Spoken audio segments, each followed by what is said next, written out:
My name is Sherry, and I live next door to the cannabis facility. So in 2016, the cannabis rules written by Cathedral City, the reasons for a denial of an application of any cannabis facility on page 9, item 2 says, the premise that is the subject of the application has been operated in a manner that adversely affects the public health, safety, welfare, or the safety of the immediate neighborhood in which that business is located. Those are your words. In May of 2018, Dr. Holler, who was the individual that started SUNIVA and broke ground there, said in a publication called Seeking Alpha, and he was speaking with the then mayor, just to clarify one thing, the zoning from Cathedral City doesn't allow extraction on our grow site. As a result, we have rented a facility for an extraction operation nearby, which is right across the street. But state regulations had no objection to combining the two, so the city is thinking, if the state doesn't care, maybe we shouldn't either. So they are considering a zoning change, and down the road we may have facilities where you can grow, cultivate, and process in the same building. I've looked for 2 or 3 nights trying to find that trail of paperwork where this existing tenant has done that, and I don't see a zone change. When construction began in 2017, SUNIVA had water continuously on that dirt. You remember it was a driving range, a hotel. When all that dirt was being sent around by their graders, they kept water continuously flowing on that.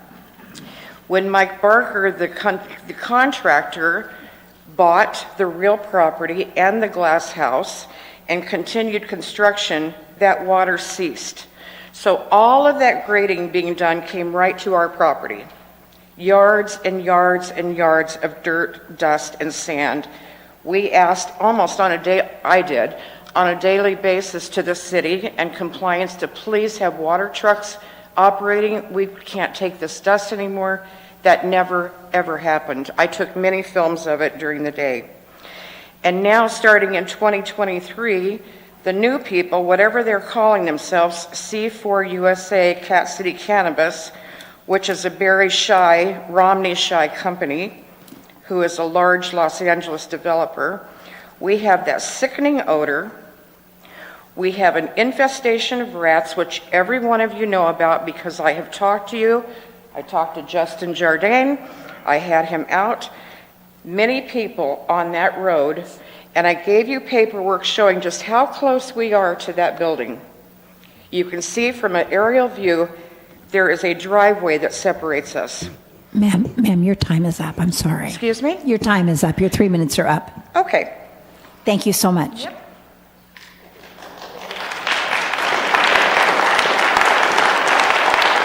Madam Clerk, our next speaker, please. The next speaker is Janet Ream.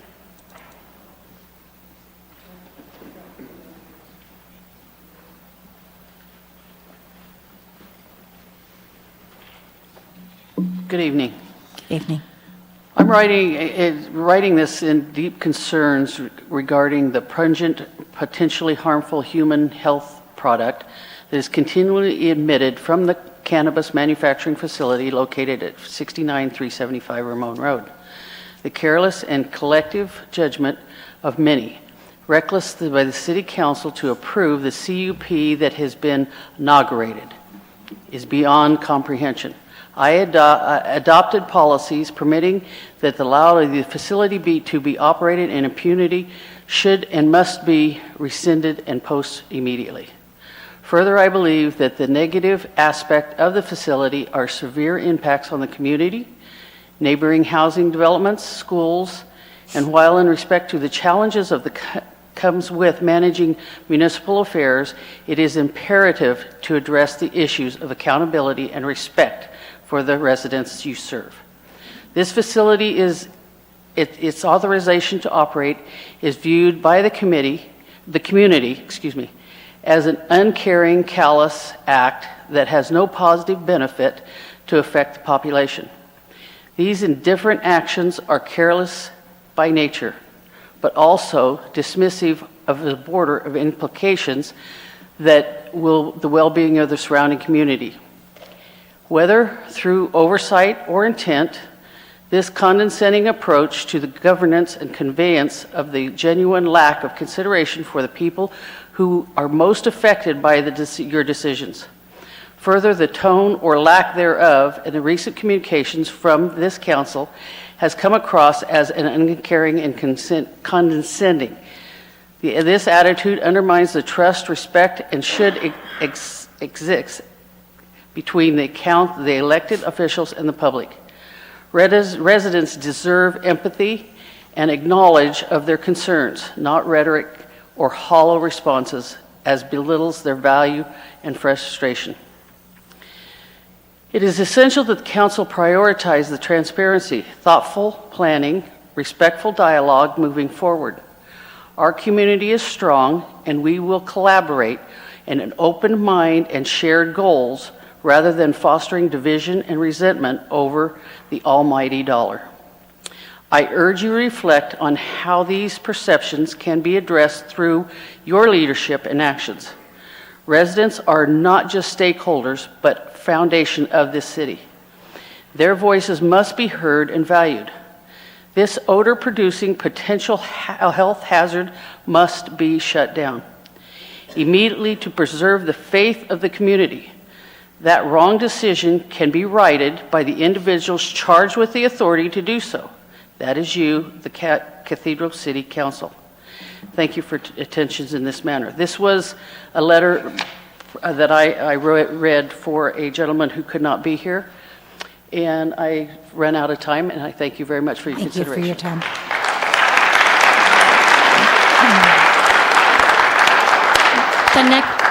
The next speaker is Mary Ellen Muir. Hello, Mayor and City Council, and thanks for this time.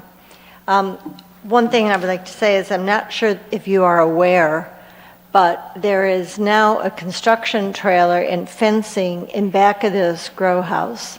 So it looks like they're going to expand. Excuse me. I don't know how you could even allow that when they only have a temporary certificate of occupancy now. It just seems that that doesn't sound like anything is going forward, anything is happening, that they have no regard for us. Also, I want to emphasize this is not just a grow house, it's a manufacturing. And manufacturing is not allowed within in our area because it is a residential area.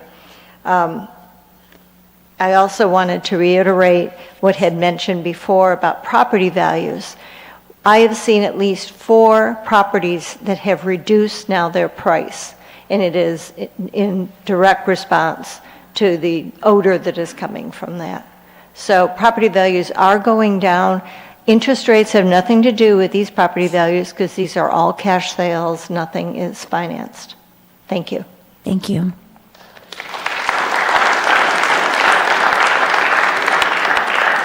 The next speaker is Rodney Troutner.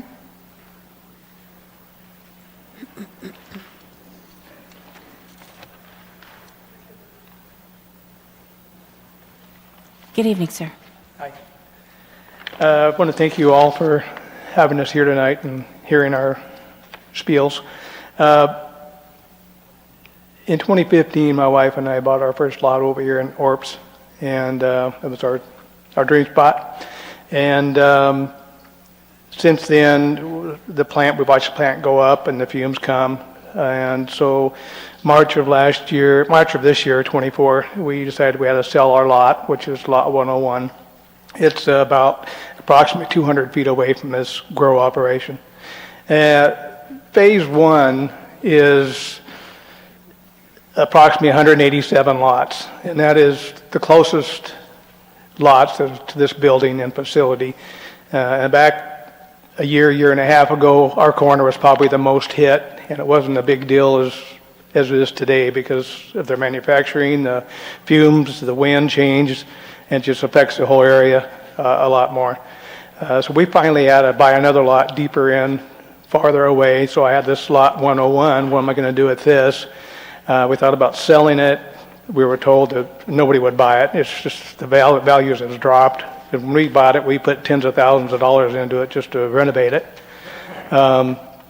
So at this point, we moved. We're happy in our new lot, but now I can't sell it.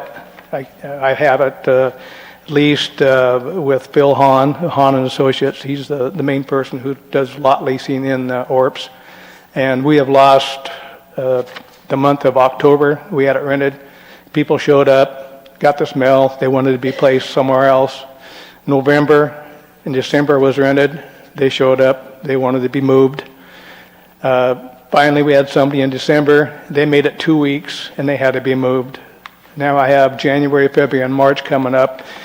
We have people, but we're meeting with them, and we're going to place them somewhere different because it's just not going to work for them either. So mine is a financial situation. We've been put out of where we wanted to be. So here we are. We're looking to you folks to help rectify the situation for all of us. It's financial. It's health. It's picket. It's there. You've heard it. It's nothing new. So thank you very much. Thank you, sir.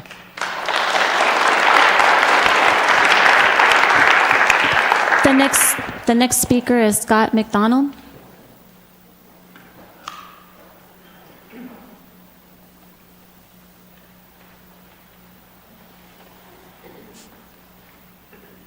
Hi there, and Merry Christmas to everybody. Good evening, sir. Wonderful, happy holidays, and wonderful time next year.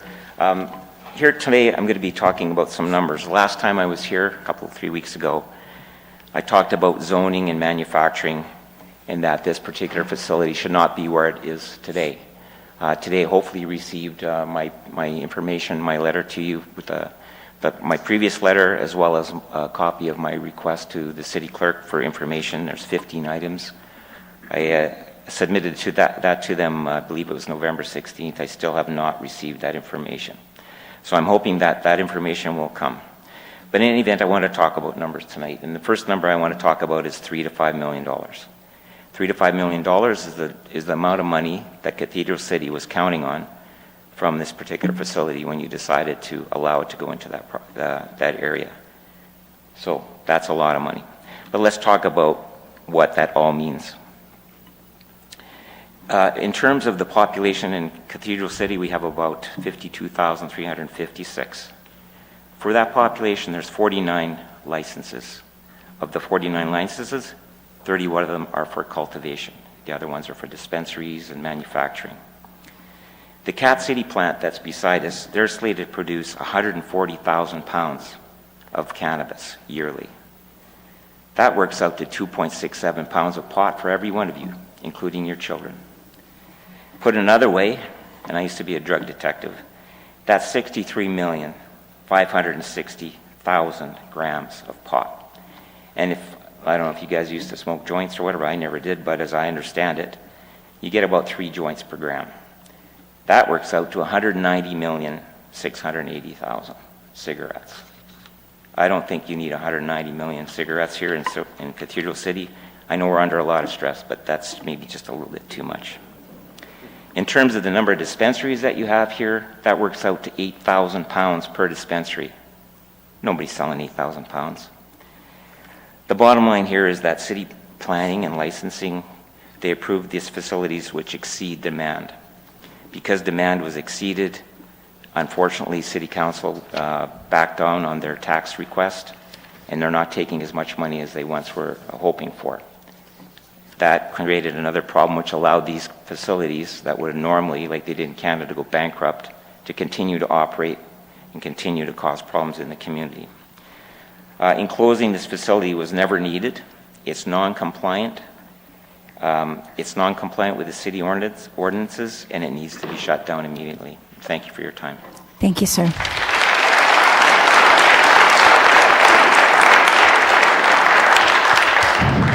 The next speaker is Linda McDonald.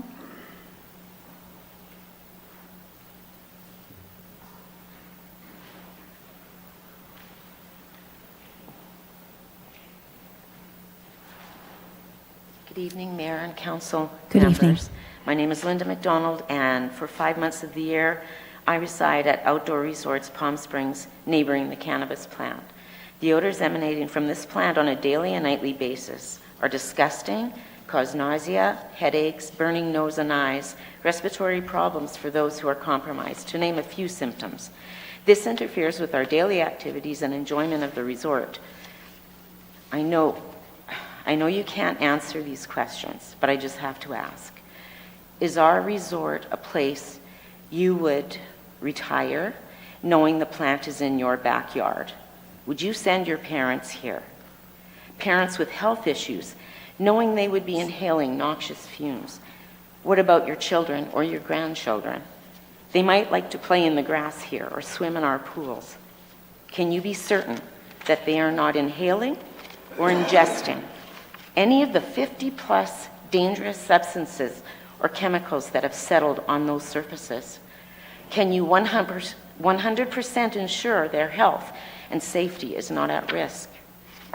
We see many children, including young babies, who visit our resort, and I pray to God they are not already harmed by any or all of the number of chemicals, which are 50+, inhaling or ingesting these substances.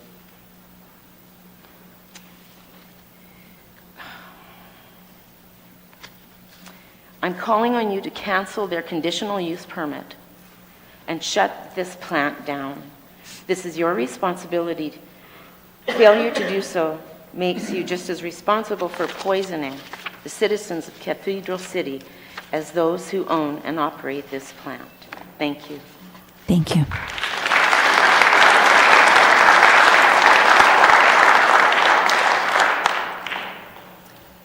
The next speaker is Tony Sanfratello.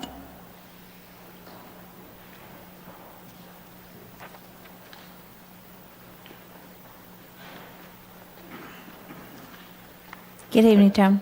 How are you, Nancy? I'm well. And congratulations to everybody on your new positions. And Mark, thank you for the last year of service you've done and continue to do. But my name is Tony Sanfratello. I'm from Tramview. And I just wanted to have on record, excuse me, the third letter that we had sent to the landowners at Tramview. We did send a copy to Andrew, but we also have the supporting documentation, pictures of the streets with the names on the back of them, the constant water shutoffs and leaks that we have within the park. There was a resident that was injured there. She fell and was bruised. We have emails regarding people with sewer debris in their residential unit. There was a call to the gas company because there was a gas smell, and it was detected as methane gas from the tanks that are in the ground there. There's a lot of health and safety issues going on. We appreciate your help, and we just want to have it on record as far as the packet of the third letter that we sent to the landowners, as well as the backup documentation. So I have this here. I will give it to the clerk. We would just like it to be on record with the city, please. Thank you very much. Thank you, guys. Thank you very much and for what you do. Thank you. Happy holidays.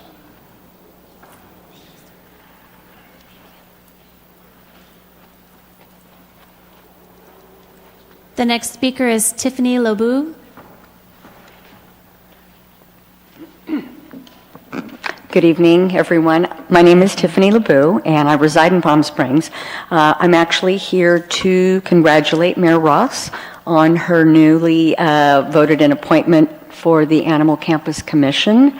I've been attending those meetings for several years, and it has been a lot of push and pull, and we are hoping to move forward. The last year has seen a lot of changes, and admittedly, many of us were disappointed when Karina Quintanilla did not get reelected, as she has been a champion of the public who attends those meetings. And but as with all elections, you have to be open-minded, and so I'm hopeful that because you wanted to seek out the chair position, that you will look at everything with fresh eyes and a forward motion perspective. I would also like to take this time to encourage the city to look at your next year as something that spay and neuter could be at the forefront of your initiatives. We're all struggling in every city, and based on all of the demographics that are present, you've got animal lovers of all shapes and sizes, and financial situations, and it would be really wonderful to see the cities lead with initiatives that have spay and neuter every month, talk about it in forums and humane education and the value of it. And it is a law in California that each animal that is owned 4 months or older be spayed or neutered. So this isn't hyperbole. This has been the law since 1998. Anyway, I thank you very much for your time. Appreciate it, and we'll see you in February at that meeting. I think it's going to be right here. Yay. Okay. We'll see you then. Thank you. I have no other request to speak forms for this item, but if you're a member of the public and you wish to provide public comment, now would be the time. You could please raise your hand. Mr. City Manager, as we had discussed sometime in the past, is it possible for you to ask one of our directors to meet the folks out in the lobby? Sure. Thank you. And Andrew and Justin are both here, so. Yes. They're all going. I'm sorry. Did you ask a question of me? Okay. So we have Andrew Firestein. Raise your hand so they can see you.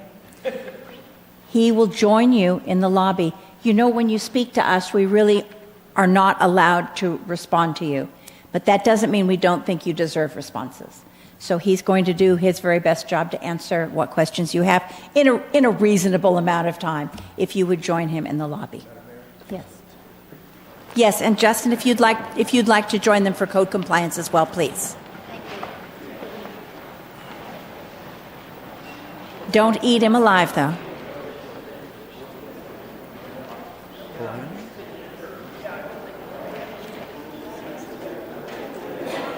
No. Which week? Each other. You're right.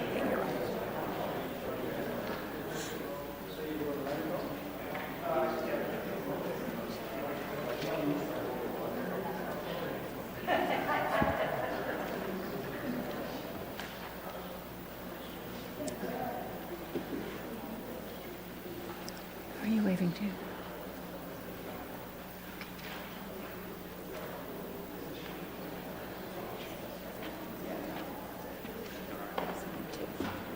Crum's going out, so Sanchez and Crum.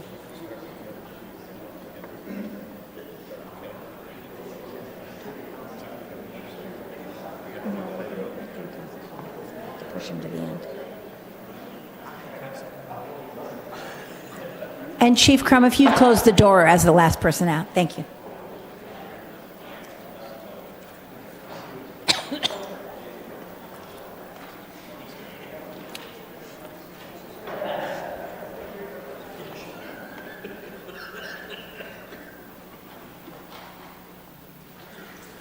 Thank you also very much for your patience. And now we are going to have council comments.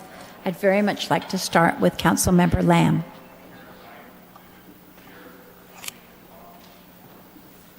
Great. Thank you very much, Mayor. And I represent the Cathedral City on the Coachella Valley Mountains Conservancy, and I just wanted to inform the community, although most of the community left, I wanted to inform them that the building that currently where CVAG is housed and where we have our meetings is going to be raised eventually. It's going to be within this year. So as part of our task is to find another room to meet, but because it's, we certainly invite the public. We're looking at the conference rooms in the Chamber of Commerce building, and also Evan Truby, who is a council person for Palm Desert, suggested the community room at the Palm Desert City Council campus. So anyway, that's what's happening. For those of you that follow the Mountains Conservancy actions, we're going to be looking to move there, and our next meeting is not until February, but I'll keep you posted. I was able to attend the Volkswagen ribbon cutting at Cathedral City Auto Center, and they are all excited about that particular location, and it's a beautiful venue. Go on. All right. And that is right in between the Volkswagen. Then there's Margot Murphy Way, and that's going to be the site of our Roadrunners Motors. So everybody's there excited about that. And Ann was there, and Eric Besserell. And it was just really a great addition to our Cathedral City Auto Center. I attended the small business workshop. It was held here at City Hall Chambers, and Eric Besserell facilitated that. He's our new Director of Economic Development and Manager of Economic Development, and he did a phenomenal job, and it was really a wonderful mix. It was a great workshop and a great mix of small business owners right here, obviously in Cathedral City, but some from outlying communities, and support services to them. And two of the business owners I had a chance to chat with, and one woman who is at Ramon Plaza, she owns Love to Dress, which is a ladies' fashion shop in Ramon Plaza, and also a restaurant. So it was a great opportunity, and Eric did an amazing job. And I also wanted to have a shout out to Eric. He was a panelist for a recent overview of business opportunities. And, he was the one person representing Cathedral City and giving an overview of what we have to offer here and how Cathedral City's on fire. And I was so proud of his efforts in really elevating Cathedral City to the larger community, Southern California. I did participate in the Mayor's Golf Tournament, and Evening Rotary put that on, but I know probably Councilman Carnevale will talk more about it at length, but I wanted to certainly mention the Interact Club for Cathedral City High School, because they volunteered all their services and did a great job, and the kids were just totally awesome. Next Shredded event is January 4th at 8 a.m., and I did attend the Boys and Girls Club gala, and I'm sure we'll be talking about that, but again, I wanted to highlight a high school activity and group, and it's a leadership group called Krause Connections, and is named after Kimberly Krause, but those students were all there providing volunteer services for that gala, so kudos to them. Our next emergency preparedness event is Saturday, February 1st, Cathedral City Library. It seems like a long time away, but it's not.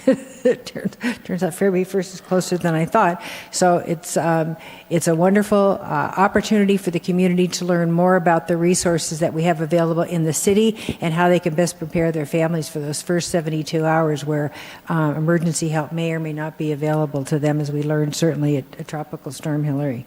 And I want to recognize kind of our volunteerism for Cathedral City, I think, is outstanding. And I wanted to recognize Erin Highland, because Erin Highland is, she's a commissioner on our Parks and Community Events Commission. But there is also a program throughout the valley, and I think it's now in Nevada, it's expanded, but it's called Read With Me.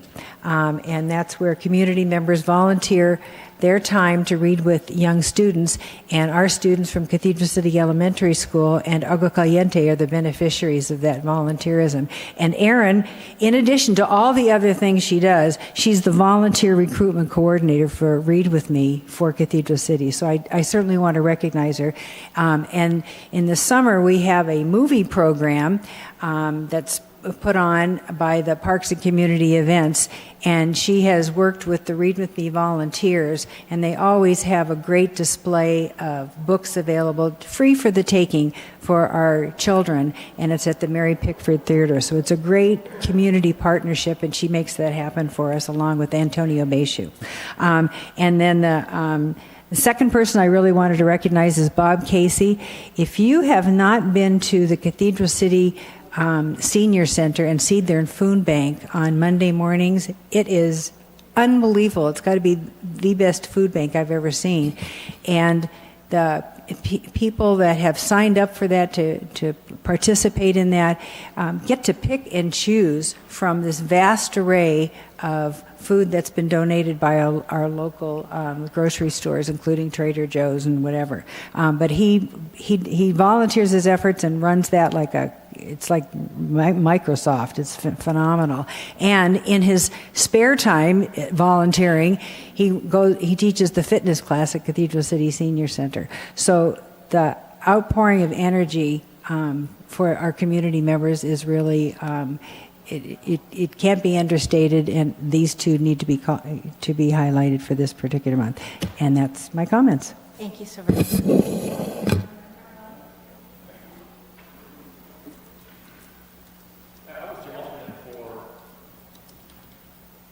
Mayor Ross at the Animal Campus, and there was probably close to 50, 60 people. It was really crowded in there. They expanded, but it looks like there's going to be a lot of work to be done on that committee. And I appointed her for commissioner and chair, and I made a mistake. She should have been vice chair, but she's going to work all that out. But these people are very serious about their animals. But anyway, then I did go to the CBAG executive meeting on topics of the homeless and the good neighbor policy, and I think they're going to just shelve that. It was a pretty extensive conversation there, and I did go ahead when they mentioned at CBAG about raising it to 125. Maybe I shouldn't have put you on the spot, Charlie. Said take it out of that W. So if we could just find a way, or not, whatever council decides on that. But we need to get, as Mayor Pro Tem said, we need a little bit more information why they need that extra $25,000 from each city. So we'll look into that. And then I have been talking with David from the Cannabis C4. He's working diligently. He's even changed hours around shifts. Instead of working early morning, he backed everybody up till mid-afternoon to early evening. So he's really trying his hardest to get that cannabis odor taken care of. And I've received positive letters on the odor and, of course, some negative ones. The Leon Rhymes and the Balloon Festival was just totally awesome. We all had a great time there. What a great event. I'll talk a little bit about the mayor tournament. It was really exciting. Cimarron did a great job. Wonderful food. It was well organized. Had close to 50 players. And John Corella had a ball out there. He was hitting that ball a mile straight, too. It was amazing. He's a ringer. And, he's not looking up, but he's nodding yes. He had a great time. And Burtek was out there. We had some Canadian visitors that were out there. It was exciting. As Councilmember Lamb said, we had the Interact children from the Rotary, but it was well organized. Joanne McKinnon organized it, and she just did a fabulous job. So hopefully we can have her back one more time. I think the highlight of my week was Shop with a Cop. When we went to Target, it was that Saturday morning. I remember I got there about 7, and those kids and officers were already tearing through that market, really having a good time. There was a good presentation by the police department. The chief was out there, all his commanders, officers, motorcycle officers. And I shared this with Chief Crum, and I actually wrote a little bit of it on Cindy Yukon because it really touched my heart, where you think these young children are going to go out and buy toys or get toys and candy, and all that stuff. They were buying trinkets for their family, their brothers, their sisters. They were so unselfish. It was just truly amazing. Their hearts are so kind and generous. And when I was walking up, the chief was talking to one young man who wanted to become a police officer, and the chief took time to talk to him to stay out of trouble, keep good grades, and hey, dude, when you turns a certain age, come see me. He inspired this young man. So just not giving things away, it just really showed good character It was just wonderful at the police department, and they had positive interactions. And I was just so proud. I think I was just jazzed all day after that. Like I said, I went home and wrote a little bit about it. And what do we got? We got Snowfest coming, and then I'll be attending Boomers with a celebration for Hanukkah. And that's all I got. We're just going to wish everybody a Merry Christmas, Happy New Year, and Happy Hanukkah. Thank you, Mayor. Thank you so much. The next, Councilman Gutierrez. Thank you, Mayor. Good evening. Since we last met, I also attended the Cathedral City International Balloon Festival. The concert was amazing. Leanne Rimes was just a small little thing, but she has the giant voice, and I love the concert. She is amazing. On Friday, I was on I-10, Interstate 10, and I was early in the morning, and when I was looking west, I could actually see a lot of the balloons that were flying going east, and they looked so beautiful. They were going past the casino onto Cook Street, and the view was just something to actually talk about. It was just beautiful. The balloons, there was probably about 15 balloons that were out there, and it just looked amazing.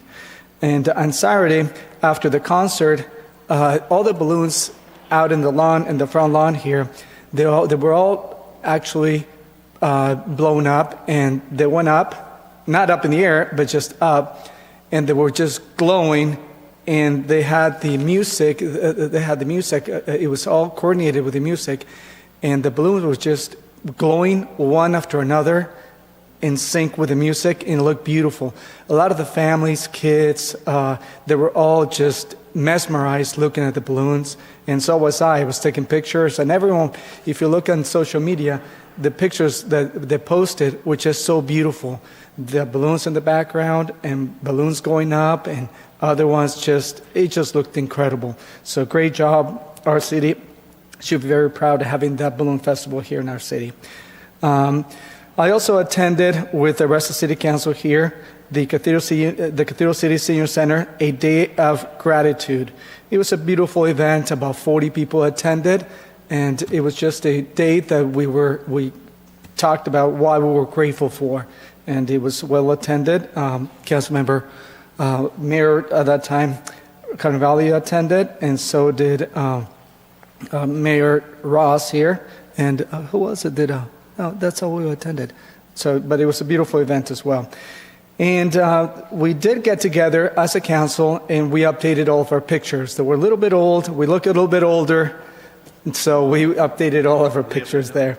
I don't think they're there yet, but they will be. Gray hair. They are? Okay, so we did that.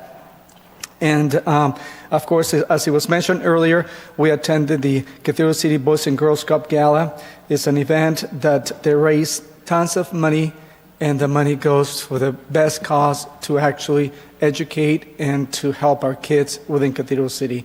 And they do, Scott Robinson does an incredible job.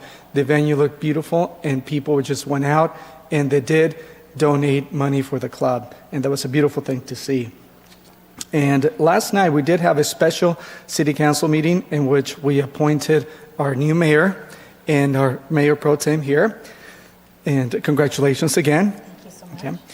And I heard from several residents. One of them called me regarding an illegal vendor on the corner of McCollum and Los Niños. I did report it to our city manager, and the vendor was absolutely, within half an hour, the vendor was gone. I also got another call from an illegal food vendor. I reported to Charlie, and within half an hour, the illegal food vendor, was also gone.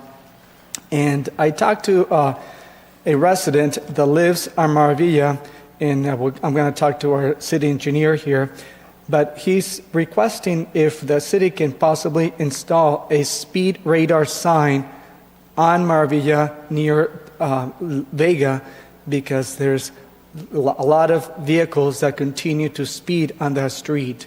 And he's seen several accidents that have happened at the corner of Vega and Maravilla. So I'll be talking to our city manager to see, and our director of public works, to see if we can do something about it as well.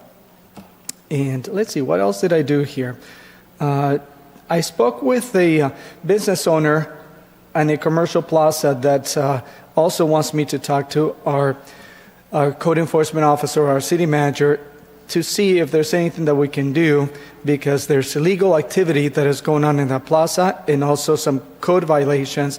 If we can actually take a look at it to see if something can be done to improve not only the plaza but the safety of other tenants in that area. And I also talked to another resident. I don't know if you guys have seen on social media, but there has been several coyotes spotted within our residential streets. And he wants to know if our city can do anything about it. I know it's wildlife. I don't know if our city can do anything about it, but I was contacted and to let me know. Okay. And as it was mentioned earlier, our next meeting will not be till January 8th. In the meantime, we are going to be celebrating Christmas, and I want to wish everyone a Merry Christmas and a Happy New Year. And don't forget that this Saturday we're having the tree lighting event and Snowfest. Come and attend, bring all the kids. A lot of people from other cities also attend. And that will be it. And that concludes my report, Mayor. Thank you so much for your time. Mayor Pro Tem, please. Thank you so much, Mayor. So it sounds like everyone has been busy. It has been 4 weeks since our last meeting and council reports. We did have the Thanksgiving break, but many of us attended a number of events. I think one of the wonderful things about this council is we try to attend a number of events. So often you'll see many of us, but sometimes we can't all be there, but we attend different events. So I have some that are the same and some that are different. So after our last meeting on that next Monday, November 18th, we did have the Coachella Valley Association of Governments Public Safety meeting, and I represented the city there. I was joined by representatives from both our police and fire departments. So thank you very much for continuing to be a big part of that. It had a number of interesting presentations. One of them was about the child exploitation unit, which I hadn't realized how much it had expanded, but with the social media continuing to be more and more utilized by our youth, they have continued to expand, and they are helping coordinate. I was glad our police were there because they were able to meet the deputy chief, and hopefully are working to get some. They're trying to get some formal liaisons at each department. So I think that was very helpful. So thank you again. I was elected chair for this coming year, so I'll be chairing that committee, the Public Safety Committee for CVAG. The past, I think 4 years, three or 4 years, it's been the Indio representative. So we get a lot of Indio presentations. So I'm telling you, chiefs, right now, when we need to fill in that agenda, you're doing some pretty remarkable things in both the police and the fire department. So I probably will be calling upon you or your staff to come and maybe share some of that over the course of this coming year. But I think you have some very exciting things that other cities could help emulate, and it would really help their citizenry. So just a heads up on that. That same week, I attended my last meeting of the Homelessness Committee, assuming that the consent agenda is approved as written, because it'll be going back to Councilmember Carnevale, who this is really one of the topics that he's done, really advanced a lot here in the Coachella Valley, so it's great that he'll be going back to him.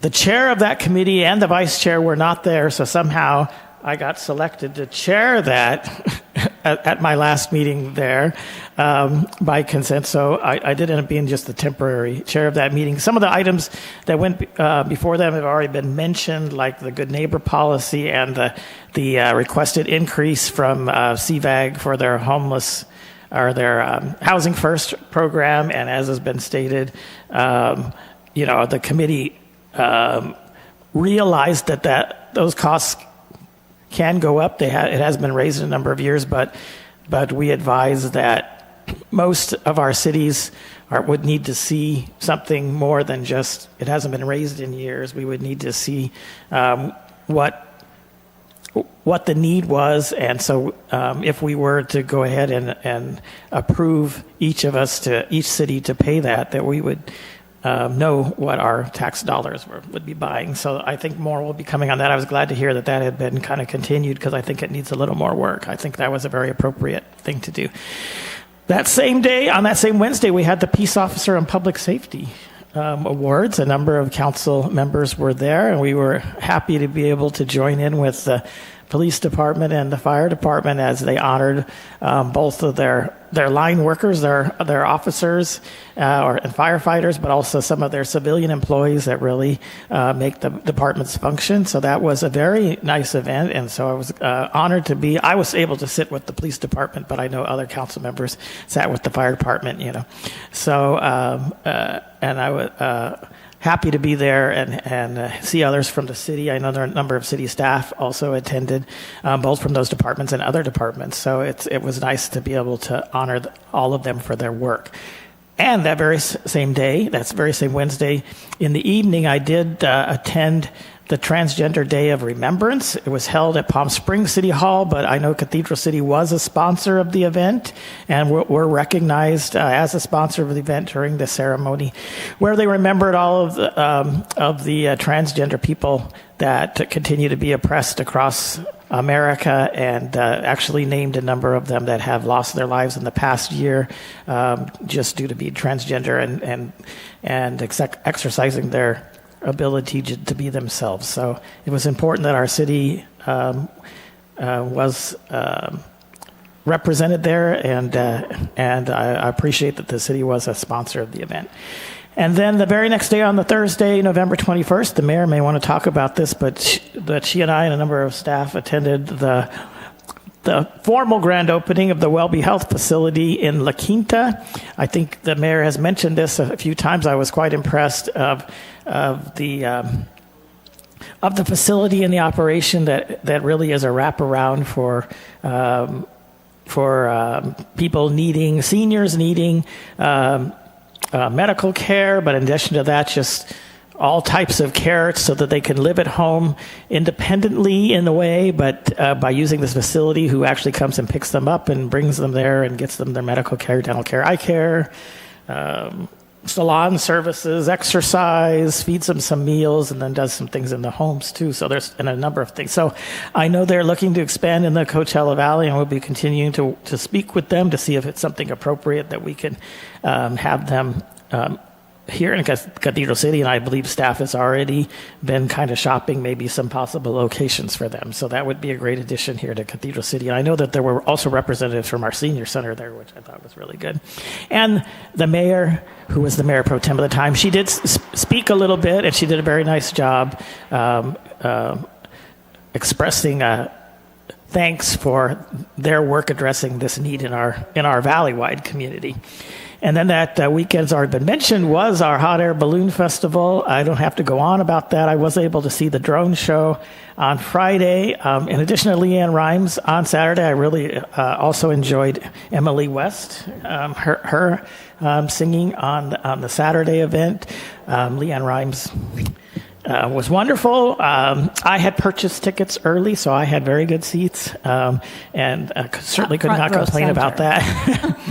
And then I was happy to be able to have a couple of commissioners also attend with some extra seats that I had purchased.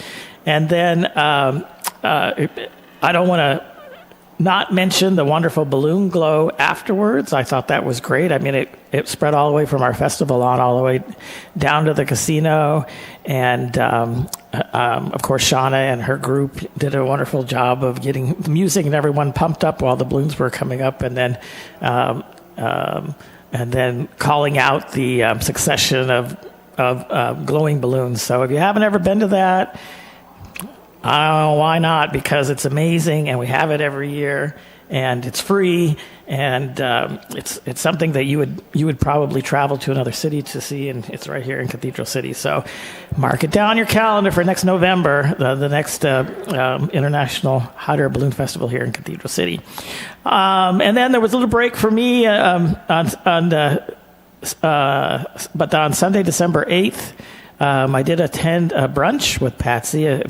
Patsy usually does dinner with Patsy, but she's started doing some brunches. This one benefited our Cathedral City Senior Center, was well attended, a number of council members, and of course it was at this little hidden jewel of a restaurant called Nick's Bistro in the Day Palm Country Club. And I happened to see then Mayor Carnevale there. He was hanging out. I don't know why. No, it's his place. And of course I also saw our new mayor, Nancy Ross, there. So it was nice to see a number of people there supporting the senior center.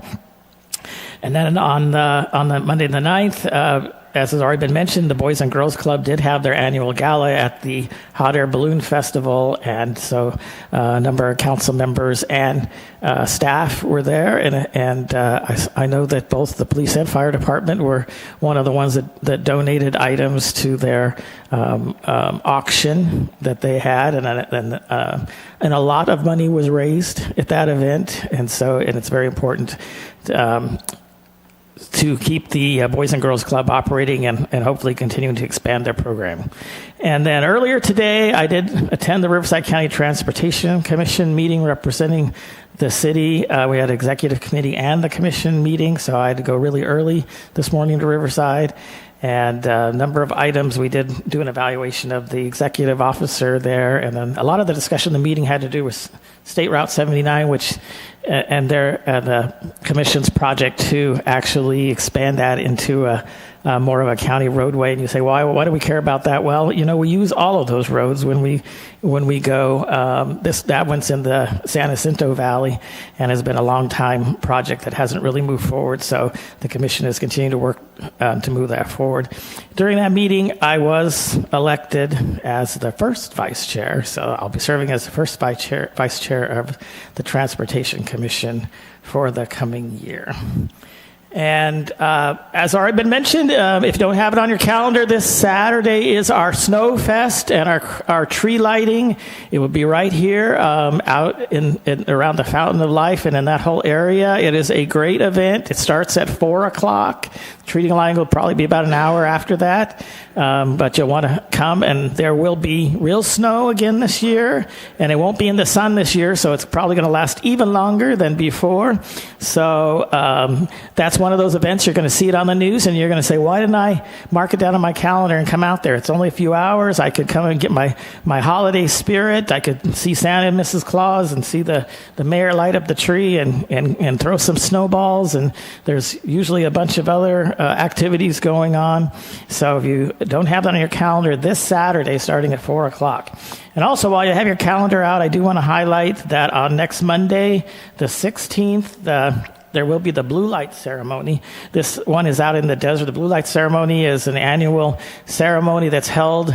It's really held for the families of the peace officers that have been killed in the line of duty in Riverside County. And the families are all invited and honored because it's recognized this time of year during the holidays is usually family time.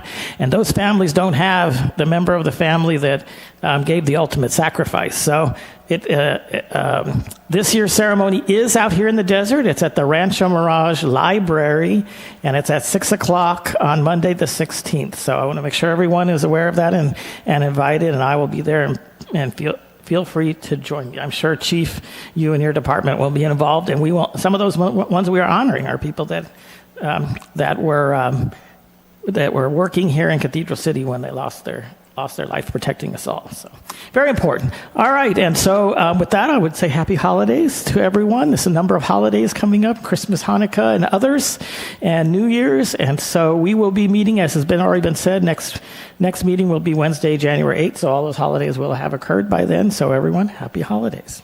Happy holiday. Thank you. So many of the things I've done have been told by others, so I don't need to just say I was there. But I did go on vacation over this last opening, knowing that I was going to be taking the position of mayor and working my fanny off. So my husband and I went to Coronado, and we really had a lovely week. It's so very beautiful there. He's retired military. We were able to stay on the naval base. We had lovely accommodations. It was quite nice. And I drug him to Del Coronado for an evening, which he said he didn't want, but now he wants to go back every year. So that works out pretty well. I have met with several of our leaders of our nonprofits to ask them, what do you want to do this year? What goals do you have? What can I help you with? And those were really productive and wonderful meetings. Of course, the Balloon Festival. I have never missed going up in a balloon since I've been on council every year. So it's a joy that I look forward to. I find it so serene. So that was super fun. And of course, the festival came with the concert, and everybody told you how wonderful that was. I did go to the jazz festival at the Westin the night of the Balloon Festival as well, and that was really, what do they call it? Grooves and jazz and grooves. Yeah, something like that. So that was big fun too. We are, of course, coming into the Snowfest, like a couple of the people told you. And I just want to end this by sharing a story with you. I believe it was last year, but it might have been 2 years ago. There was a mother with a young child, and the young child seemed a little apprehensive over the snow. And I thought, I'm a mother, I know what to do.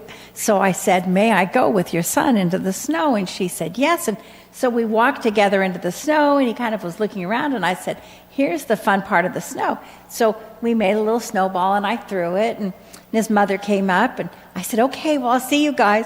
And I got about 4 steps, and that little boy threw a snowball at me. And I thought, no good deed goes unpunished, does it? Right in the back. So anyway, I hope he's back and continues to enjoy the snow that comes with Snowfest. For the kids who live in the desert who've never seen snow, you know, it's just it's a beautiful thing. So that will conclude my comments, and I hope to see you all there next weekend. City Clerk, this is a big one. Can you please read that big consent agenda? I will do that. So item 3A is to waive the full reading of ordinances on agenda. Item number 3B is the approval of the November 13th, 2024 study session and regular council meeting minutes. Item number 3C is to receive and file the demand register for November of 2024. Item number 3D is to approve a resolution adopting an updated citywide salary schedule. Item number 3E is to approve an administrative amendment to the city's fiscal year 2020-21 and fiscal year 23-24 Community Development Block Grant Annual Action Plans to allocate remaining CDBG funds to supplement the Whitewater Neighborhood Road Improvement Project and reallocating remaining CDBG CARE Acts funds for desert access and mobility for submittal to the U.S. Department of Housing and Urban Development. Item number 3F is council appointments to various local agencies. Item number 3G is to approve task order 1 for engineering design services of a traffic signal at the intersection of East Palm Canyon Drive and Cree Road with the city's on-call engineering support consultant, Interwest Consulting Group, in the not-to-exceed amount of $76,800, and authorize the city engineer to execute the task order. And that concludes the consent agenda. Thank you, Madam Clerk. Are there any members of the public who would like to comment on this item? I do not have any request to speak forms for any of the items on the consent agenda, but if you are a member of the public and you wish to provide comments on any of those items, please raise your hand. And I see no hands raised. Okay. Are there any comments from council regarding the council reports or the agenda? No, I move approval of the consent agenda. I second.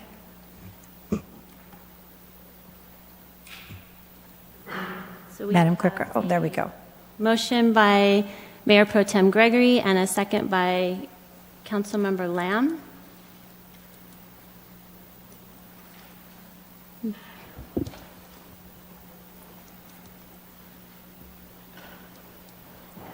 And the motion carries all ayes. Thank you. Do we have a motion to approve the consent agenda? Oh, I'm sorry, we just did the consent agenda. We're moving on to public hearings. The hard part. FYI, I've never done this, but we're going to get through it just fine. So this is the first reading of an ordinance to amend zoning code to add driveway width standard, allow a greater percentage of front yard to be improved as a driveway, introduce civil fines for parking infractions, and prohibit parking in front of a mailbox. Thank you, Mayor. This is a follow-up to an item that came to you in study session in September. It has subsequently been considered by the Planning Commission, and I believe reflects the direction received at that study session. Elizabeth Medina, who you may not know, is an analyst in our engineering department. She's been with us, 2 or 3 months? 2.5. 2.5. And so you'll get to hear from her tonight. And of course, other staff are here as well if there are any questions that you need. So, Elizabeth. Welcome to the lectern. Thank you for the introduction. And Mayor Pro Tem, and members of the City Council, I'm here tonight to present a proposed ordinance that would amend parking standards for the single-family residential lots, prohibit parking in front of mailboxes, and add fines for parking infractions. So as the city manager just mentioned, we had a study session this past September where staff discussed with city council the goal to update residential parking regulations and prohibit parking in front of mailboxes. And city council provided positive feedback and recommended the drafting of an ordinance. And during a public hearing at the Planning Commission meeting on November 20th of this year, the Planning Commission adopted a resolution to recommend that the City Council adopt the proposed ordinance. So this proposed ordinance includes amendments to 2 different titles. Therefore, I'm going to split my presentation into 2 parts. Part 1 is going to cover Title 9, and then we'll discuss Title 12.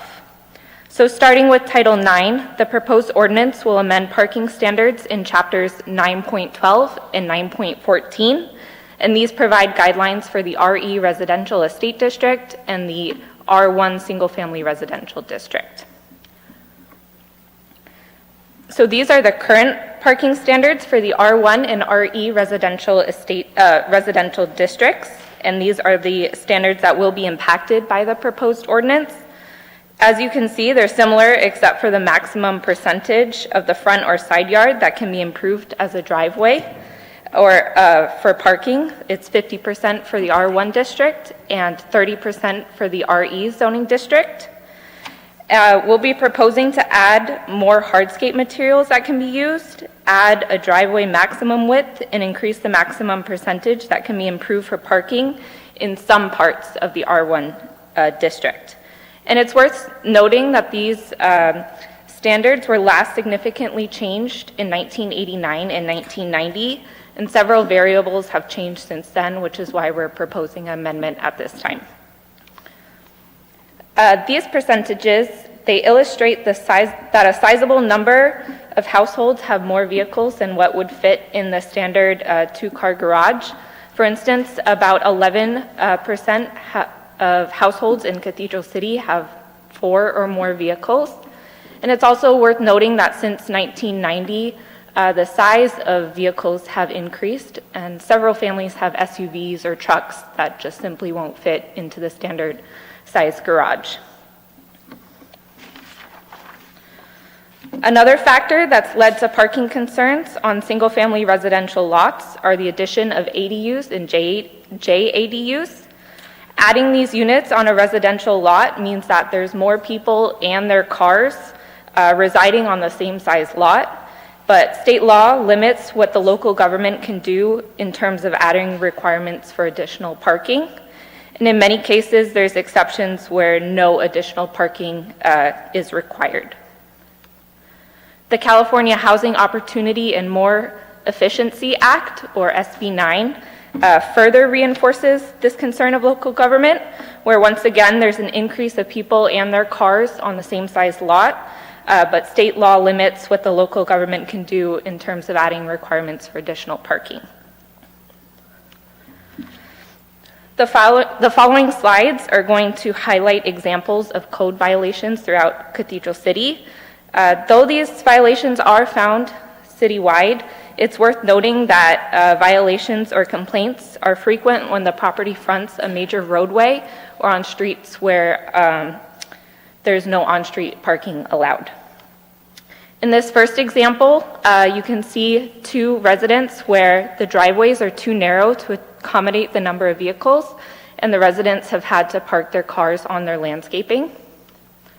In this example, which is on Vistachino, the vehicle's parked on a walkway perpendicular to the driveway, and as you can see in the picture, there's a red curb in front of the property, meaning that there's no on-street parking allowed in front of this property. And in this last example, there's actually 2 code violations.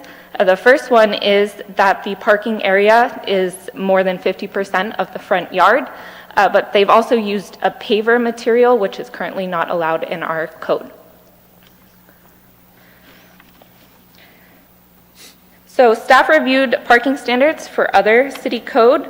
We really liked the Palm Springs code because it allows for an increase in the front yard parking areas if a turnaround's required to avoid traffic hazards.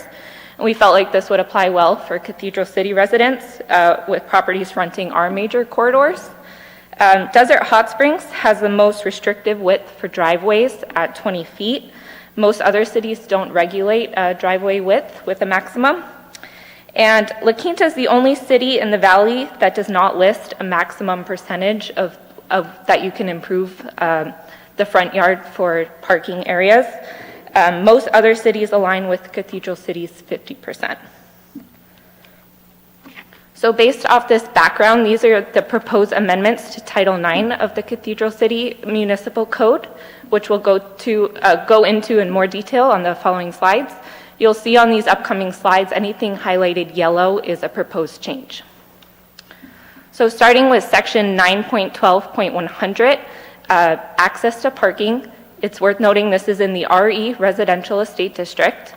First, we would add subsection B, which would add a maximum width of driveway at 36 feet.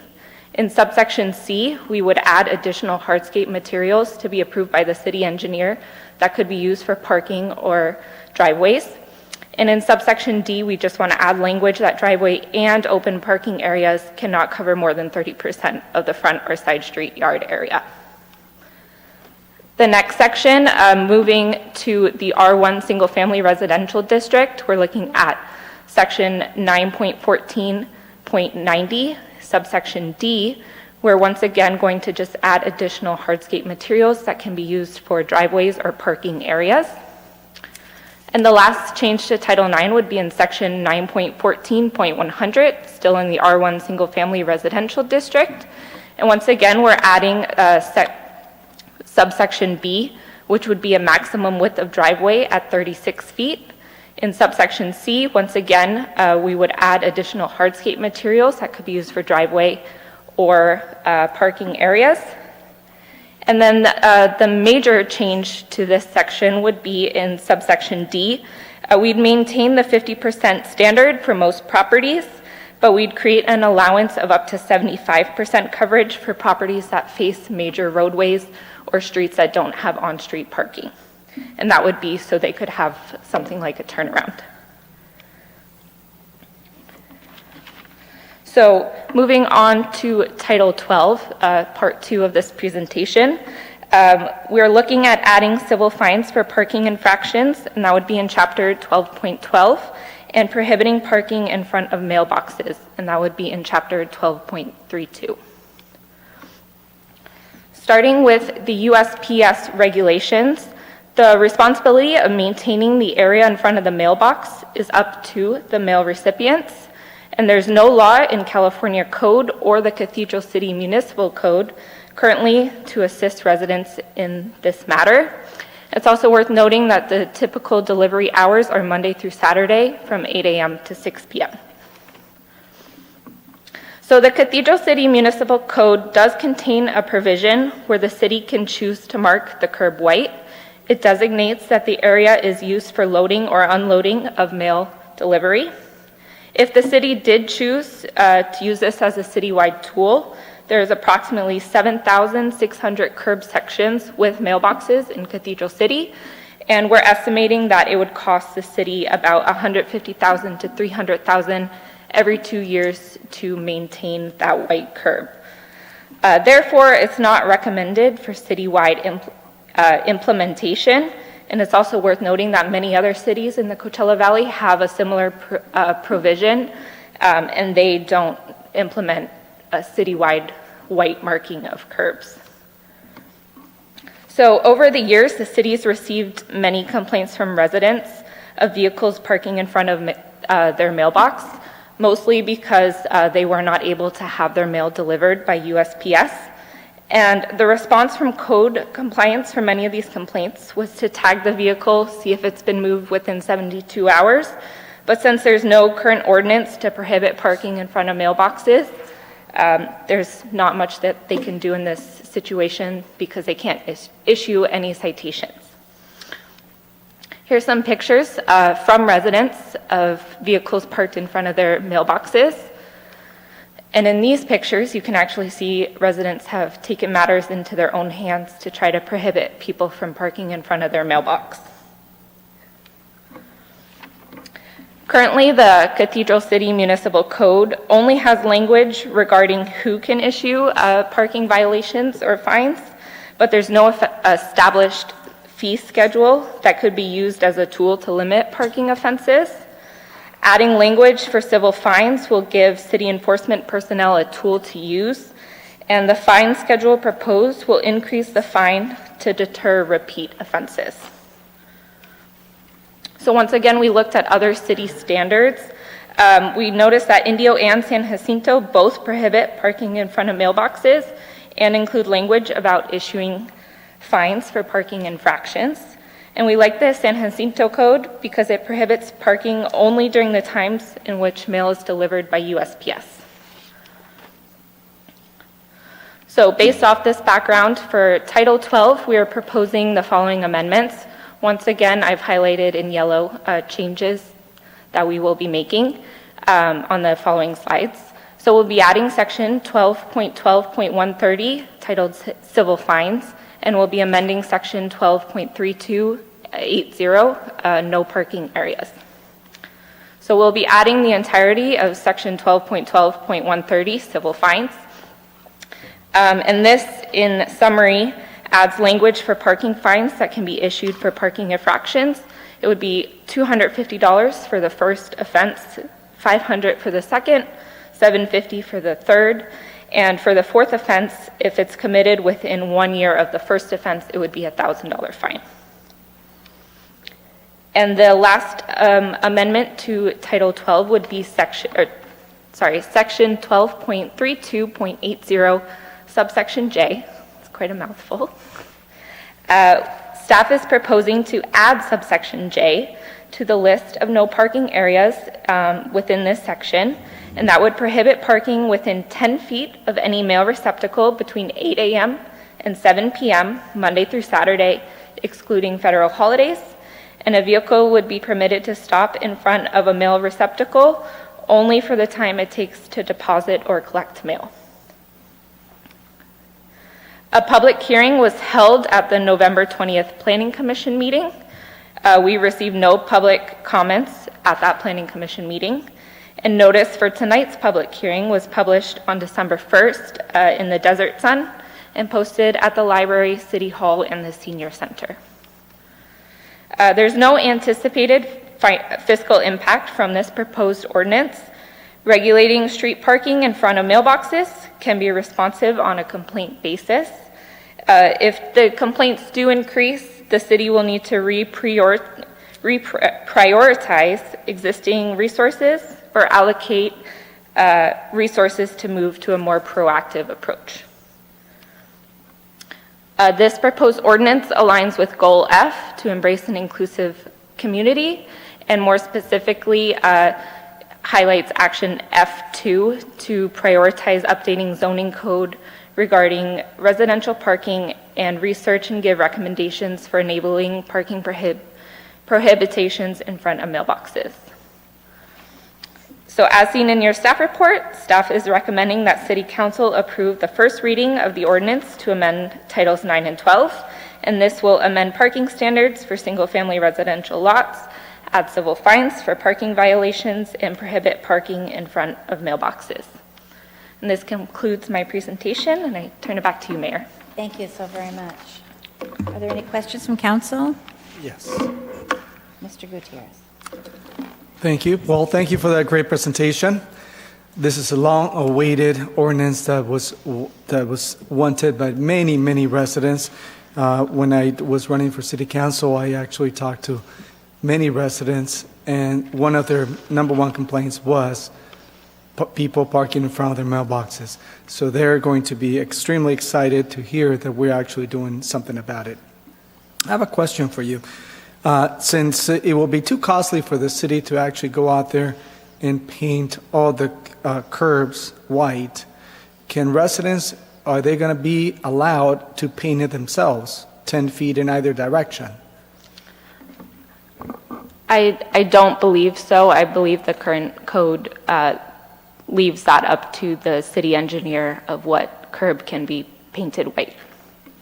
Okay, so right in front of the mailbox, they cannot do it, even if since we cannot afford it, they cannot do it, even though they cannot park there.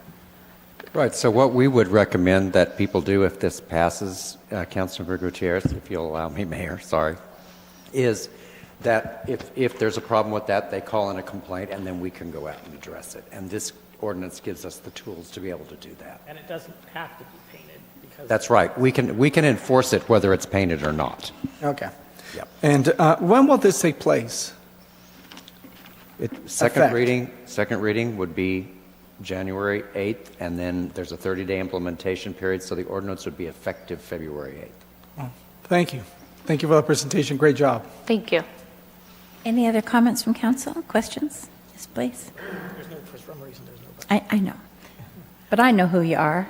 There you go. I'm just saying for the city clerk and for your list, there's no button to push for a request to speak on this one, so at least not on mine. So Okay. I don't know what's going on with the program. All right, thank you very much for this presentation, and thank you for the work. I think this is kind of a good middle of the road. I think you did get what was reflected last time. I know we had talked about maybe also looking at the overall, the percentage of what could be paved for parking, and so that remains the same, but I think the exceptions that are in there were the ones that were identified as the ones with the greatest need. So I think this is a good step. This may not be the last step if we continue to have a car crazy city that needs a lot more parking, and this continues to be an issue. But I think this is a good step for addressing those with the greatest need. I'm also joined my colleague here. I'm very happy to see that we are addressing although it may not seem like that many complaints, like you say, there are a number of complaints, and frankly, I think there's just people that have not complained about parking in front of mailboxes because they have learned that the city is not going to assist them, so hopefully we will also have an education piece to this, should it go into effect, so those people will know, although they should know, that it's rude to park in front of a mailbox when people are trying to get mail, but they'll know that there's actually an ordinance, and people that are having this problem will know then that they can actually contact the city for assistance. So I do think that I like that you also picked the ordinance that had the language in there from another city's ordinance that really just restricts it to those times of days when the mail will be delivered. If there is tight parking on a street, say overnight, for working people that need to park on the street, it's not going to be able to be used against them when there's not going to be any mail delivery anyways, or on the Sundays or holidays. But this does seem very well thought out and very, what I would say, middle of the road to try to directly address the problems, which is good for any municipal code. So I congratulate you and the staff for getting this in front of us. I did want to also say I think it's good if we didn't have fines, but we had prohibitions. It's good that we actually have the ability to fine, but I would look to the code and the police departments, hopefully, that they will continue to use their discretion, especially while we are educating people about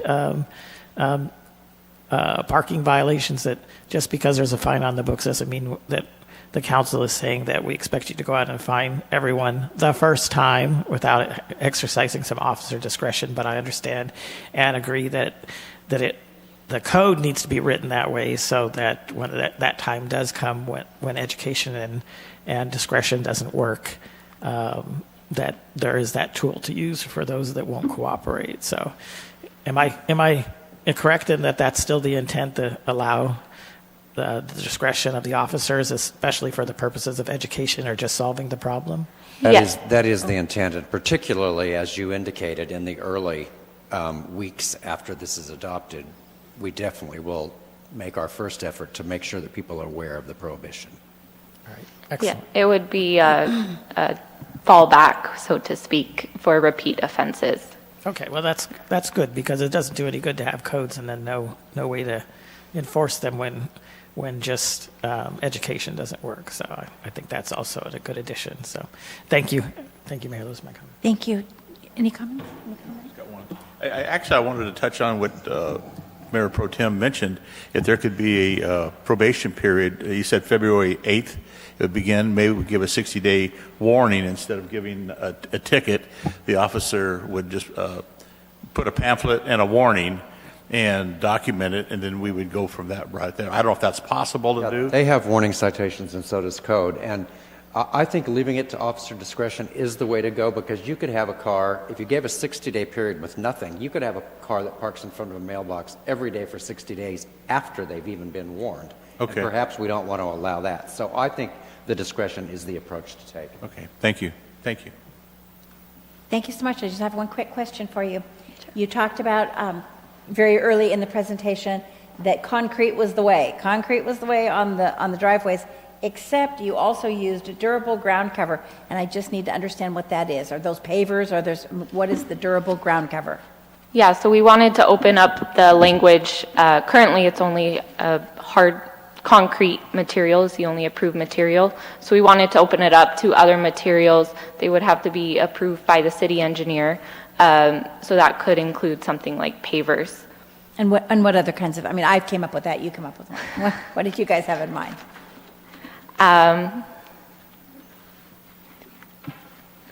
Well, we have our city engineer right here. Maybe he can give you a couple examples. I knew he could. I'll speak for our city engineer because we had this discussion. There could be something out there that we haven't seen yet. Could be a recycled material that's of good quality and durable to not erode into the street and be able to support the vehicles. So we're kind of opening it up to what people are proposing. It's their home, let them propose. Would it be an exaggeration to go with that tight, low grass? I mean, where are you going to draw the line? We'll leave it up to the city engineer to draw the line. Okay. All right. Thank you. Gotcha. Thank you so much. I appreciate your time. So we have, I'm sorry, I kind of lost where I was. So, yes, so are there any questions from council? We did that, but it's so public comments, please. So you need to open the public hearing, Mayor? Because see, at this time, I'll open the public hearing. Are there any members of the public who wish to comment on this item? I don't have any request to speak forms for this item, but if you're a member of the public and you wish to provide comments on this item, please raise your hand. And I see no hands raised at this time, Mayor. Thank you. At this time, I will close the public hearing. Are there any additional comments from council? Move to approve.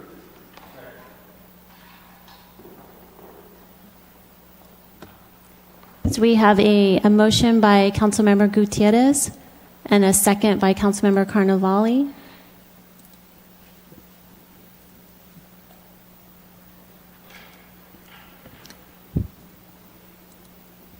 And the motion carries all ayes. Thank you. And Madam Clerk, will you please read the title of the ordinance for the record? So this is an ordinance of the City Council of the City of Cathedral City, California, amending Titles 9 and 12 of the Cathedral City Municipal Code regarding single-family residential development standards. Thank you. So we have Assembly Bill AB 1600 Fiscal Year 23-24 Development Impact Fee Report. May we have a staff report, please? Thank you, Mayor. This is a report the city is required to prepare, and you are required to accept each year related to the collection and application of development impact fees. And our Finance Director, Kevin Biersack, will present this item. Good evening, Mayor, Mayor Pro Tem, City Council, City staff. A riveting presentation. Always is. And it is, as the city manager said, we have to do this as a report, and we're down to the wire because it needs to be done within 6 months of the close of the fiscal year. So here we are in December. So please ask questions as we go along or save till the end. Little background, you've seen this before, so I'm just highlighting a few items for you. 1978, charging fees for new development to fund public improvements and services. And that's what a DIF is, or a development impact fee. The state legislature passed this in 1989. We, the City of Cathedral City, actually started reporting on this in 2006, for your information. Government codes are listed here. It's an annual review. An impact fee is defined as a monetary exaction other than a tax or a special assessment. with the purpose of defraying all or a portion of the cost of public facilities. What is provided, and you've seen it in the attached report, are beginning and ending balances, fees collected, interest earned, any other income if applicable, and expenditures made for a given fee. And identifies any capital projects or commitments. And that's a key word, because when we did our restructuring, which we're going to talk about back before the end of the fiscal year, we said we would be coming back to you. And our intent is to come back to you, and it's on the future council meeting agendas for a meeting in January to talk about commitments. So we will talk a little bit about that this evening. This is background information in that this is what we approved prior to the end of the fiscal year. We merged old projects and or funds into the new fund, and that was effective January 1st based on the fee study that was done that you all approved back in September. And so then after it became effective in January, we came to you in the spring with these 5 new funds on the right. Our city clerk, thanks to our city clerk, organizations were emailed the notice on November 27th. These are the organizations that were emailed the notice, and it was published in the Desert Sun. To date, we have not received any comment. So here's that wonderful commitment slide. So we have taken those commitments in the last year's report and we have mapped them to the new fund or fee, and you see those accordingly. So between now and when we come back to you, we will be having in early January an internal meeting to review, and we will be coming back to you with the idea of, as you can see, there's a lot of commitments here. And most of them are from previous councils, and they are old commitments. So it's a matter of dusting them off and let's make sure that they're real. So that's about it for at least the commitment slide tonight, but I did want to prepare you all. You will get another riveting presentation on DIF commitments in January. Start off the new year right. So let's talk about the balances in the report and the collections that were made. So the fiscal year ended that we are completing right now, almost $700,000 was collected. And you can see by the 8 funds, the amounts and the balances of those funds. So one thing that's positive from this standpoint with the DIF study is we have less funds or projects that have now been merged. And so we have more dollars that are kind of tangible for you all to be able to think about with respect to commitments. The other thing that is just a gee whiz kind of thing, given the fact that this was implemented in the middle of the fiscal year, from a dollar standpoint and from a number of transactions standpoint, we had quite a few transactions in the first 6 months with about 1/3 of the dollars. So we had about 2/3 of the transactions with 1/3 of the dollars. But because of that DIF impact fee that was done that you all approved back in the fall, we had less than half transactions, so about 1/3 of the overall transactions from the year came from the second half, but about 2/3 of the dollars came from the second half. So just to give you just something to chew on, the impact fee study that you approved, we are seeing more dollars. Less volume, but more dollars. So tonight before you, this is the recommendation. Y'all have been very quiet. Any questions you might have? Questions? I do have a question, Kevin. Yes, sir. My question is now, to clarify this, development impact fees can only be used for new projects. They cannot be used for maintenance of any structure or anything that is existing. You are drinking the Kool-Aid, sir, because yes, sir. Anything with an R in it, like repair or improvement, meaning maintenance kinds of things, no. And that is part of what happened, if you remember long ago when we had a discussion with respect to art in public places. That's why last year we have carved out a general fund art in public places budget that the assistant city manager and her commission are basically responsible for, because we can't improve using a DIF impact fee, meaning an improvement with respect to repair We can build, we can go buy something new, we can buy art, as an example, with that analogy. But you're correct, we cannot repair. Now, consolidating and having less funds allows us to have more money available in certain funds. Correct. We have less funds. Okay. Now, we have less diffs. Now, what we're doing tonight is we're just approving where we are June 30th, and because we need to present to you and ask for your review and approval. And then when we come back to you in January, we will be reviewing those commitments with you. And those commitments will be to allocate certain monies for certain projects. If those monies are not, from what I know, because what happens is it's not necessarily to allocate, sir, because from a standpoint of if we actually do a project, then we come back to you as a good example.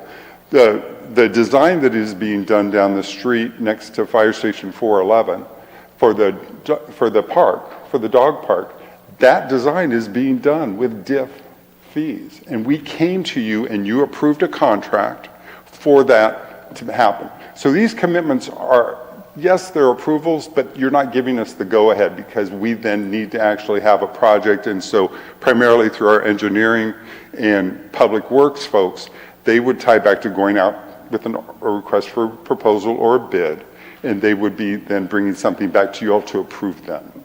So when is it that it takes place that when certain funds, development impact fee funds, are not utilized, they're supposed to be paid back to the developer? Because we have these commitments, and these commitments right now are pretty lofty commitments with respect to they have high numbers. And you can, we go back to that slide, for example, a public safety facility north of the 10, that's going to take a lot. We're still accumulating those dollars. As long as we mention that we're working towards that goal, we're okay. Yes. Thank you. You're welcome. Any other questions? Thank you very much. At Thank this you, time, ma'am. I will open the public hearing. Are there any members of the public who'd wish to comment on this item? I did not receive any request to speak forms for this item, but if you're a member of the public and you wish to provide public comment, please raise your hand. And I see no hands raised. Close the public hearing. Again, are there any comments from council? No, I move approval of the resolution. Thank you. Thank you. So we have a motion by Mayor Pro Tem Gregory and a second by Councilmember Lamb.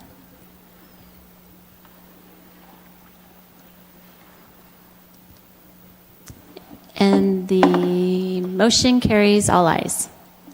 Thank you, everyone. So we're moving to legislative actions, and our first item is the purchase of one new ambulance. May we have a staff report, please?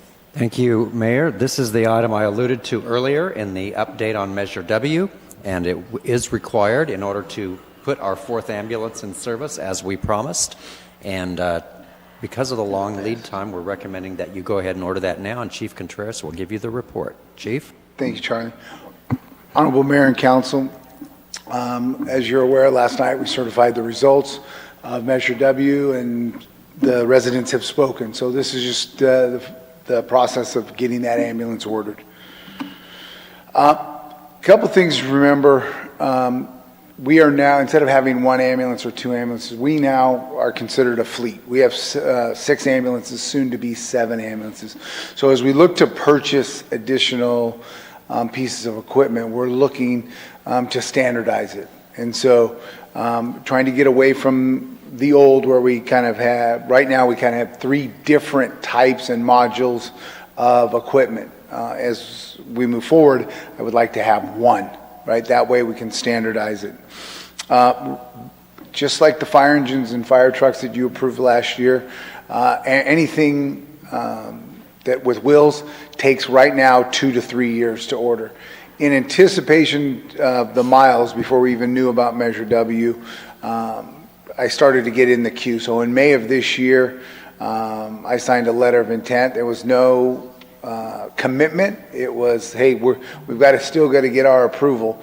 But that foresight actually has kept us in the queue since May. So as we do this, if we don't execute this within the next 2 weeks, we would then fall out of the queue, and we would start that 2-year time period again. So that's why this is time sensitive.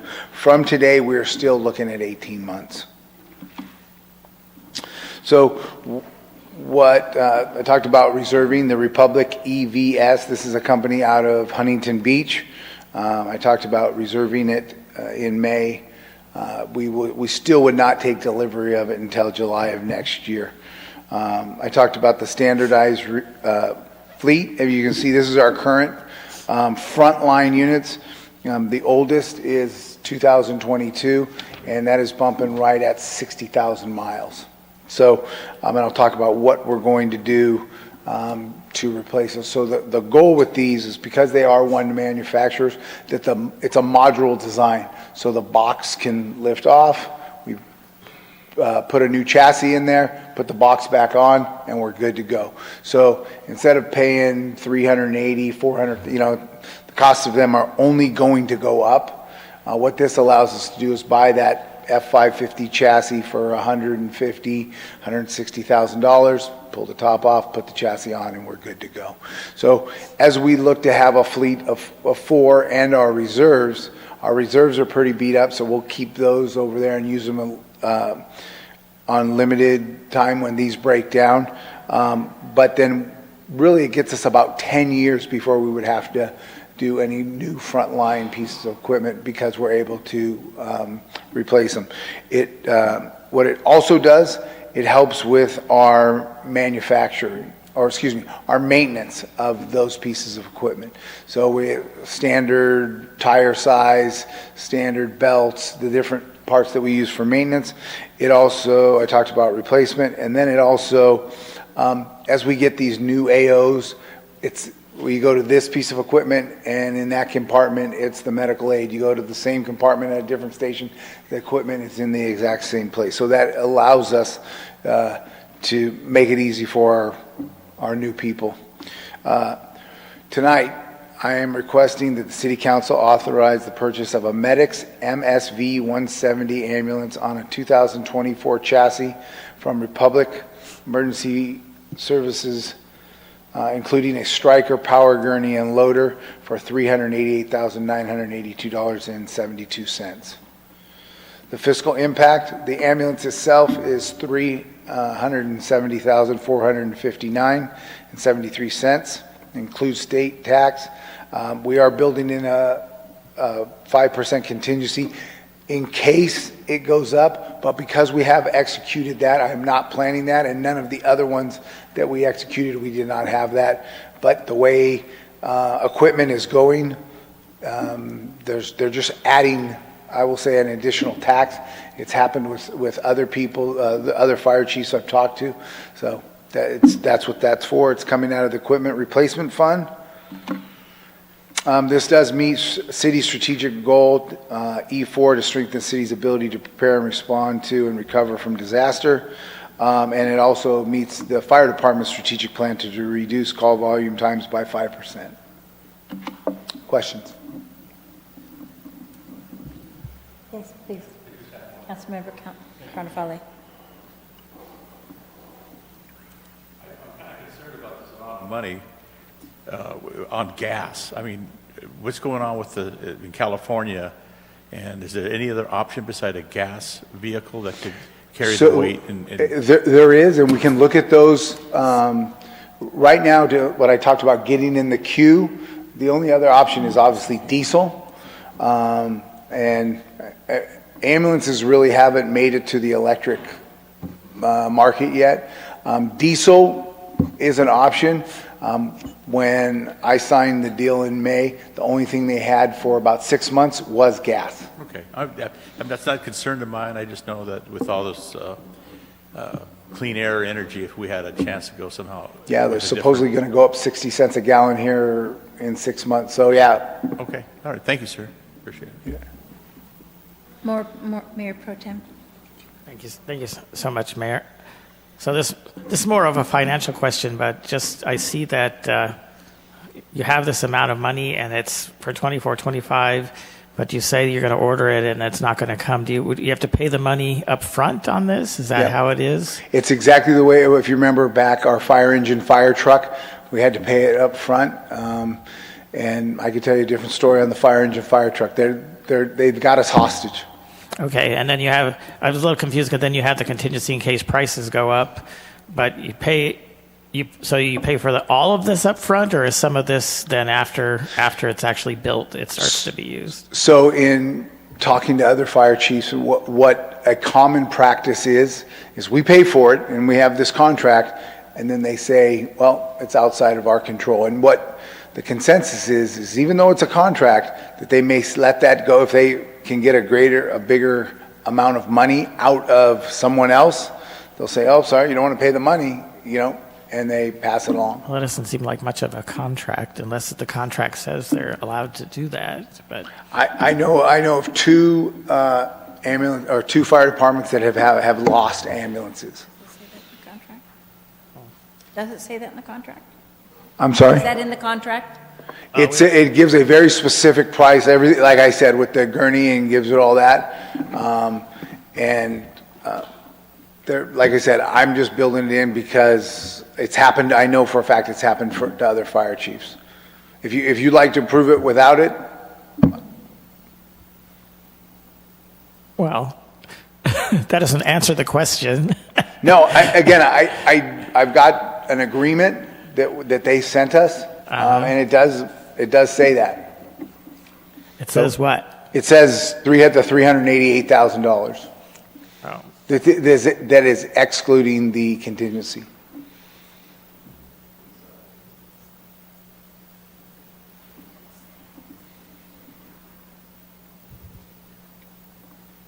Okay. Yeah, because I'm reading this and it says that the price would be the published price list within the quote entry order system on the date of order acceptance by the company.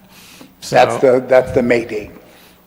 That's the May. I assume that's the date. You wouldn't pay it until they've actually accepted the order. So, that day will be tomorrow. Will ideally be tomorrow. Okay.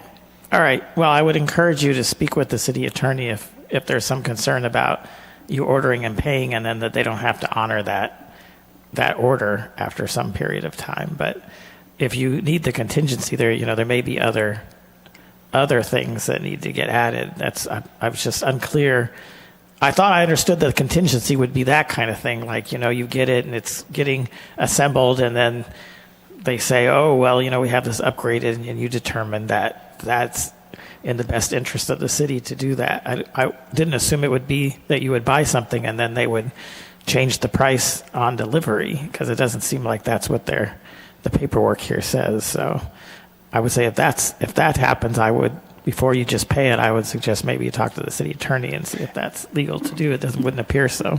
And with the engine and the truck that we purchased, we've run into similar things. I've gone to the point of threatening, okay, then we're going to just turn this over to the city attorney, right? And so I don't want to say it's a game, but it sure looks like a game. And so that, along with I got you there, but we don't usually play those games. We're a professional establishment, and we expect somebody else that we're dealing with that we sign a order for, that they would also be professional and legal. So it just gets more confusing as we're saying, well, it's a game, but we're allowing it because that's the way the game is played. Well, I don't know if understood. That's a little problematic. So okay.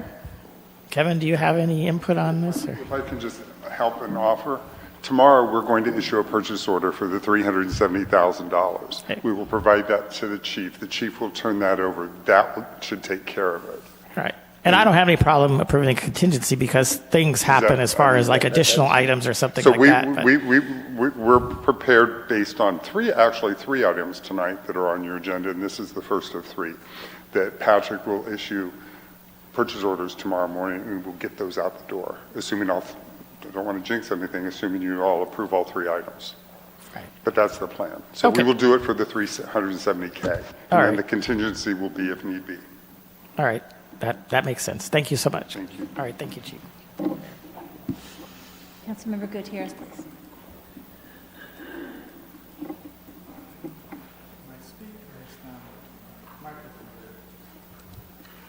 Just talk loudly.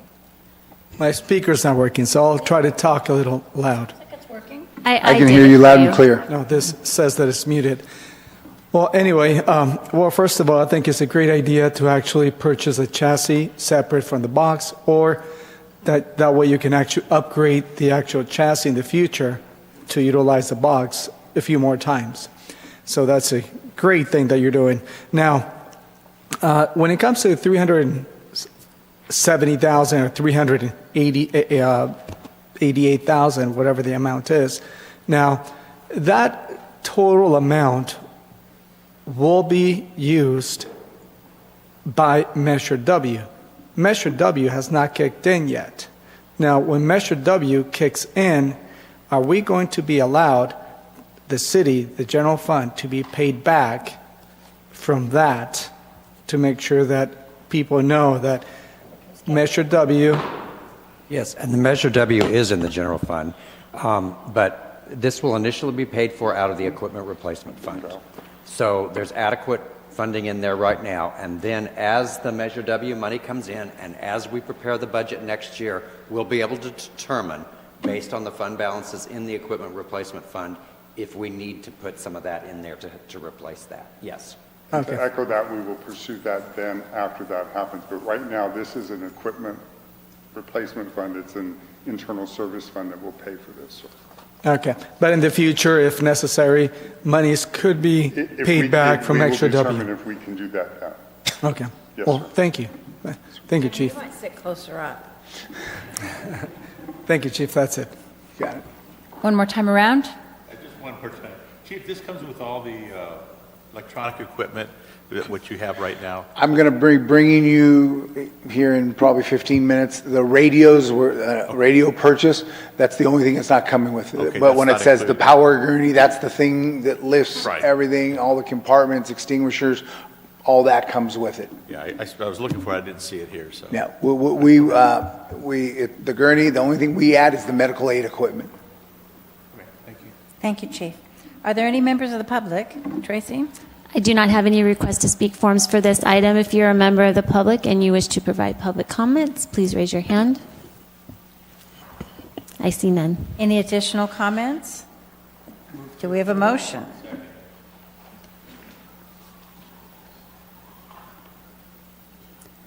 So we have a motion by Councilmember Gutierrez and a second by Councilmember Carnevale. Please vote. And the motion carries all ayes. Thank you very much. Who's heading up for the next one? Hey, Andrew Lee. How are you? Good. It's been a minute, huh? Yeah. Okay, so you are going to be speaking to us on the contract award for design professional services. Is that correct? Yes. Take it away. That is correct. And I'll just let Andrew go ahead, Mayor. Thank you.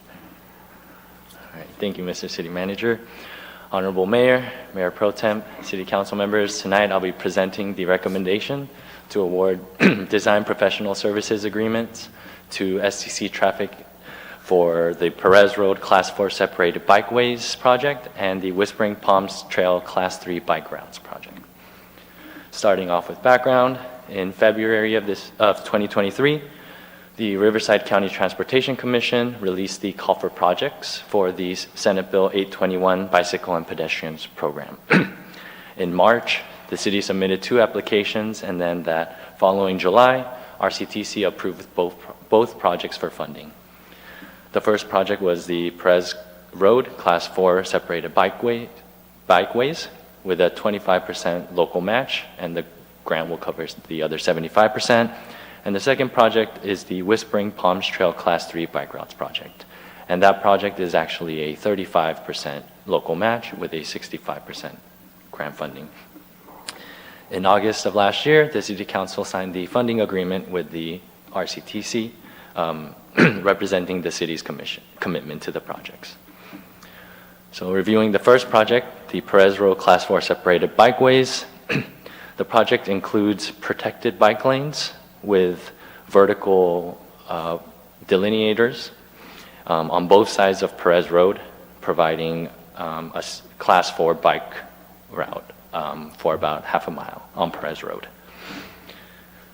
So shown on this slide is the existing condition of Perez Road. And shown here is the proposed improvements. As you can see highlighted in red will be the vertical buffer delineators.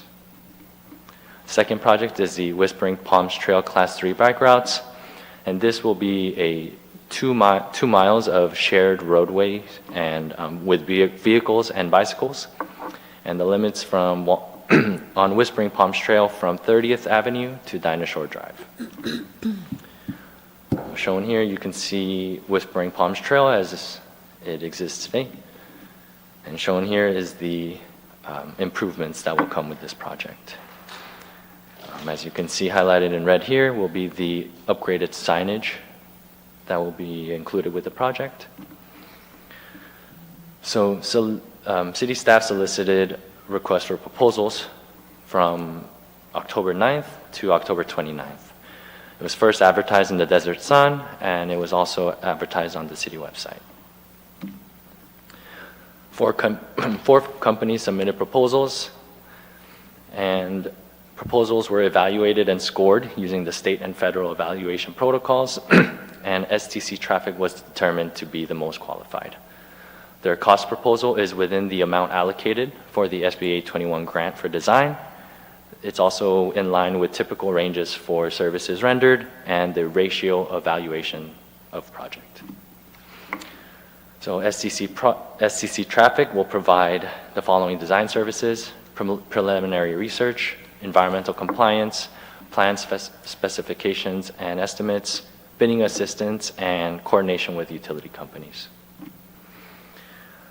Shown on this table is the fiscal impact for the Perez Road project, and you can see a 75-25% split.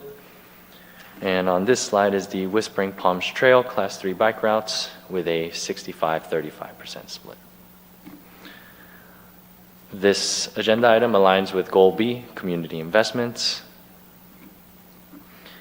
And city staff is requesting the city council to award a professional services agreement to SCC Traffic Incorporated for the Perez Road Class 4 separated bikeways project and Whispering Palms Trail Class 3 bike routes project, total amount of $70,000, and authorize the city manager to execute the contract. And that concludes my presentation. I'll hand it back to you, Mayor. Thank you, sir. Any questions from council? Yes. Mr. Gutierrez. Good evening, Andrew. Thank you for your presentation. Question number one is on Perez Road, just a correction. It will not be reduced from 2 lanes in each direction to 1 lane, correct? It will remain 2 lanes on either direction. Yes, it will. Okay, and the bike lanes will be on either side, north and south? Yes. Okay. Now, on Whispering Palms, that one's a much narrower street. Will vehicles be, a lot of people utilize the street for parking. Are they going to be allowed to continue to park? And is there going to be enough room for parking, bicycles, and vehicles to travel? Yeah, so with the new ordinance, I know that there will be less cars parked in front of the mailboxes. With this project, it wouldn't limit any street parking in terms of like painting the curb red or anything like that. So people will remain to be allowed to park, of course, not in front of mailboxes, but in other areas that will be allowed to park, continue to park. Yes. Now, are we going to have, if there's vehicles parked on either side of the street, and then you add the bike lanes? Yes, so... How much room are you going to have for vehicles to travel? Yeah, so actually the bicycle lane that's going in on Whispering Palms, it's not the Class 2 or Class 4 bike lanes that are on the edge of the road. It's actually a shared road, so vehicles and bicycles will share the lane. Oh, okay, so it's not a separate lane, it's going to be the same? Yeah. Okay. Yeah. Okay. Free-for-all. Oh, okay. Yeah. Oh, all right. Yes. That clarified it. Thank you. Councilmember? I had a question. Thank you, Andrew, for your presentation. For the Perez Road, it says here, installing a 7-foot bike lane adjacent to the existing curb and a 4-foot horizontal buffer zone, that's where the bikes go, with vertical flexible post delineators. What is a vertical post delineator? And then it said if funding is allowed, then another 6-inch curb may be installed. I'm assuming that would be dividing the traffic from the bikes. Yeah, so the 4-foot vertical delineator posts they're about 4 feet tall, and they would... They're just the white ones that you see? Yeah, they're just additional safety measures to protect the bicyclists. Okay, and the curb would be, I can't remember the road now, but as you're heading east on Highway 111, right before Fred Waring, there's that street that's part of the CV Link, and they've got the little curb. Yeah, San Pablo. That's right, okay, so okay, thank you. That's it, that was my Mayor Pro Tem? Thank you so much, Mayor. Thank you, Andrew, for this great presentation. I'm glad to see this is moving forward. And thank you again to the engineering department. You guys are so good about putting these together and putting just the right amount of match in there so that they get and writing them in such a way or having them written in such a way that they score well in those competitive grants. And so I'm always happy to see the Cathedral City projects that are so important to us move up there, and I know it's kind of a bit of an art to write those, and so again congratulations to you and your boss and others in your department for all your hard work on that and continuing to bring us some grant money on this. So my question is. So this is the design and right-of-way. How long is this going to take, and then when will we expect to go to actual construction and have that back in front of us to approve? I believe the schedule for the design was 6 months, and then we would go out to solicit bids, and then we would come to City Council for award of a construction. So maybe contract. in the fall, we might see a construction bid and then be able to. I would say maybe late fall. Okay. All right. Thank you so much. Councilmember Gutierrez is doing a comeback. One additional question. Now, the work that is going to be completed in Whispering Palms, we have had quite a few complaints and accidents due to speed on that particular road. Now, is this project going to reduce, or is the intention to reduce speed on that particular street? And how is it going to do that, if possible? Sorry, could you repeat the question? Yeah, is that going to be intended to reduce, and if so, how, the speed of vehicles traveling through Whispering Palms? Through Whispering Palms. Whispering Palms being a residential neighborhood is the reason that the Class 4 bike, and because the road is narrow, is the reason that the Class 4 bike routes were selected. Now, the bike route's intent is not to slow down the vehicles, it's actually to provide a lane or provide a facility for bicyclists to travel on the road. So to answer your question, these improvements are not to slow down the vehicles, but to create active transportation facilities for pedestrian cyclists to use. Now, during the design process, can we request or can we think of something that will reduce the speed of vehicles traveling through that street? So one improvement that will be going in is the solar speed feedback sign that shows you your speed. So why don't you pull the graphic back yes. up? Would probably help. Oh, right here? Yep. So the picture that's shown all the way on the right side at the bottom, that speed feedback radar will be going in on Whispering Palms. Okay. Yeah, but I was looking for that particular neighborhood was speed reduction. So I'm hoping that once this is completed, I hope that it does reduce the speed of vehicles traveling through that particular street. If not, we have to come up with Plan B. So if we can come up with Plan B to make sure that we emphasize speed reduction, I'd rather do it now than wait 6 months or a year later. Yeah. When we are working through the design, I will make sure to bring up that point with the design consultants.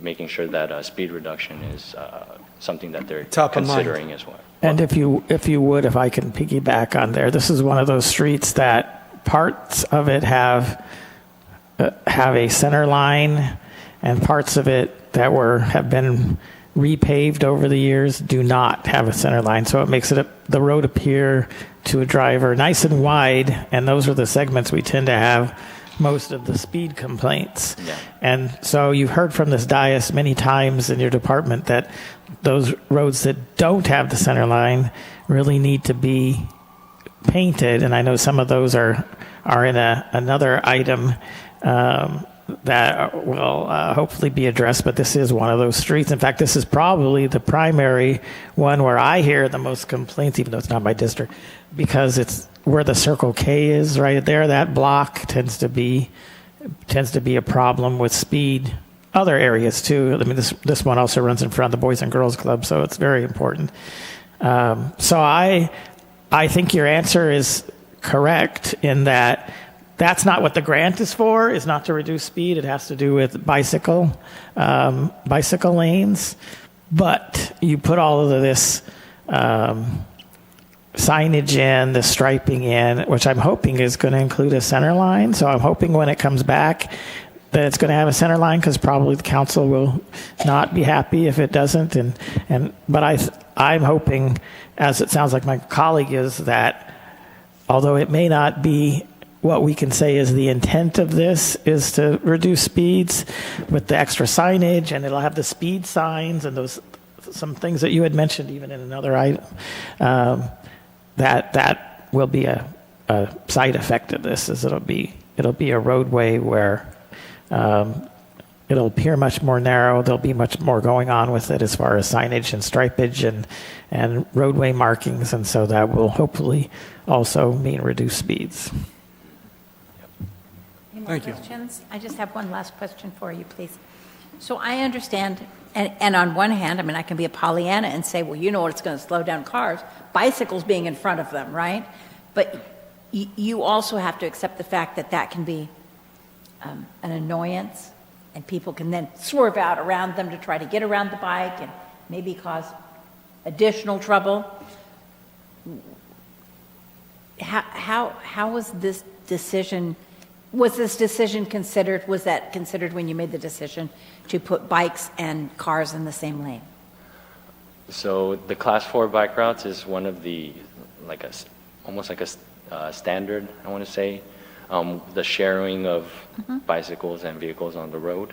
So it wasn't like we created that design per se, but I'm sure whoever created the Class 4 bike lanes did take that into consideration. It being a residential road and speed limit being 25. Sure, but we see in our picture right here, speed limit 25, and it's 43 down below. Yeah. So, like Councilmember Gregory alluded to, hopefully with the center line striping, additional signage that encourages drivers to drive more safely especially in a residential I know area. we will. That's all I can assert. I know we will. Thank you so much for your time. And there's always motorcycle cops. He says that. You always say that. Okay, so we are looking for anybody from the public who would like to speak on this item, please. So I don't have any requests to speak forms for this item either, but if you're a member of the public and you wish to provide public comment, please raise your hand. And I do not see any hands raised. I am assuming there are no follow-up questions since we don't have anything. I would move approval of to award this contract. So we have a motion by Mayor Pro Tem Gregory and a second by Councilmember Lamb. Please vote.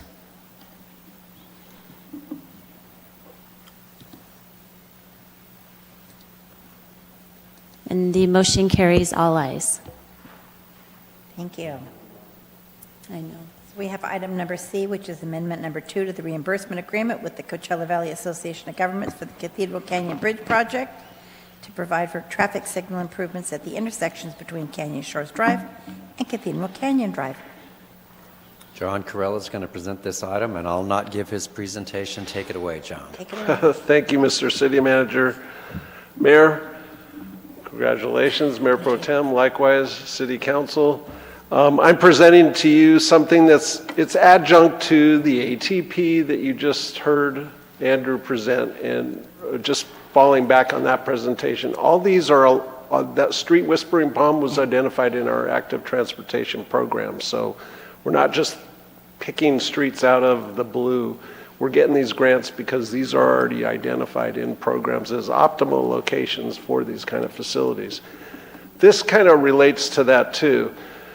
So we're going to talk about CV Link crossing and amendment number 2 to the Cathedral Canyon Bridge, the Ophelia Bringus Bridge project, and I'll refer to Cathedral Canyon Bridge because in all our paperwork, federal contracts, and state, it's all identified as Cathedral Canyon.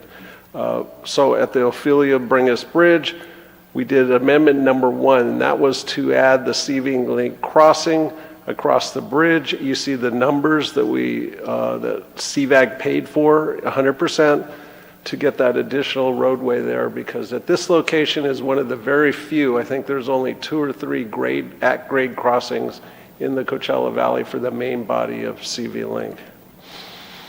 So we'll talk about amendment number 2. Amendment number 2 is going to talk about traffic signal at Canyon Shores, which we've long talked about as necessary, and the residents have had concerns there about traffic movements there. So we're talking about a traffic signal at that intersection, which is a T intersection. Technically, it's a roadway T intersection, but when CV Link, as you see in blue, hits it, it'll be a 4-way intersection. And one of our concerns is you have this intersection identified in red, CV Link going across the Ophelia Bringus Bridge to the south. You have CV Link coming into it. And you see how I drew the blue there? So the natural inclination is whatever crossing we have there, people aren't going to go to the other corner and then go to the other corner. So it doesn't lend itself to a flashing beacon, which we'll talk about in a second, or a hot crosswalk, because you have other ancillary vehicle movements coming out of Canyon Shores there. And I'll go back to just on that diagonal cross, we're looking at a traffic signal to do basically a 4-way intersection. So one of the legs will be for pedestrians and or bicycles to cross that street. The street will probably be crosshatched, similar to what you see in Honolulu or Vegas, that when you stop traffic, the pedestrians and bicycles can go any direction, any corner they want. So that would technically be one of the legs that we'd have on there. So on this traffic signal, in June of this year, CVAG completed all its right-of-way acquisitions. CV Link started construction in September, so that gave the impetus to get this thing dialed in and done because we've been talking about it so long. And thanks to CVAG staff, they're on board with me in supporting us in the traffic signal portion of it. So once again, I said there's a lot of challenges at that grade crossing. You have vehicles, pedestrians, bicycles, NEVs, and further, I shouldn't say exasperating, further accumulating more pedestrians and bicycles on it is the fact that we put sidewalks in Cathedral Canyon recently, one of Andrew's projects, and the nice multi-purpose trail on the other side. So you have all these links to this location. So we've requested a signal at this location for a long time. It's warranted due to all these movements. Traffic signals estimated cost $700,000. CVAG said that they would fund a rapid flashing beacon, and I have a depiction of that. You see, you're familiar with these. There's actually one on the north side of the bridge for the very few bicyclists that use the existing trail there to go across the Cathedral Canyon. In addition to that, you see these along Palm Canyon. They're not really necessarily good for heavy traffic, heavy pedestrians, heavy bicyclists, which in the projections of CV Link, we could be seeing 40, 50 people, within an hour, 60 people crossing at CV Link. On the weekends, when it gets popular, full length mode of the 42 miles, we're going to see a lot of people crossing on there. We don't want them willy-nilly coming across Cathedral Canyon because that's one of our major thoroughfares in the city. So we negotiated with CVAG to fund a greater portion of a traffic signal there. CVAG 75%, city 25%. We worked to prepare an amendment. We're going to be the lead agency. That means we have to actually apportion out of our budget the full amount. We will get reimbursed. This was approved by the Transportation Commission, a committee of CVAG, November 4th. Thank you, Mayor Pro Tem Gregory. And it was approved by Executive Committee on December 2nd. Thank you, Councilmember Connor Volley. And so you saw this chart in your staff report. Easier explained is this project's currently identified. It's an unfunded current 5-year project. We knew we had this project coming. We just didn't know how we were going to be funding it. The expected cost for the design is $100,000, construction $600,000. We did with the Cathedral Canyon Bridge sneak in there all the underground conduits for the intersection, so before we pave. So that'll minimize that. Can't say there won't be any more or less reconstruction in there, but we at least got the conduits in there. City's portion of the project is $175,000. This is proposed to be funded from available Measure A funds, and just please note that it won't affect any of the other Measure A allocations you've had for other projects and or upcoming projects that are proposed to utilize Measure A funds. So we're asking for a budget adjustment amount of $700,000. This aligns with our 5-year strategic plan and community investments, especially in our roadways, traffic signals, public spaces.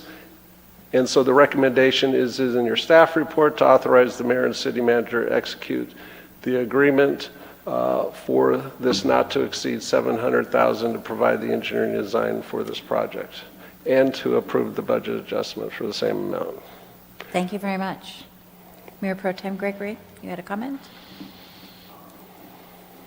Not especially. I've seen this several times, but thanks again to the engineering staff for their foresight and doing what they preparing for this when the bridge was actually built and continuing to move this forward instead of just taking CVAG's offer to just pay for a flashing signal. It makes much more sense to get them to help us pay for a traffic light that we're going to need. So thank you again for the foresight to bring this forward.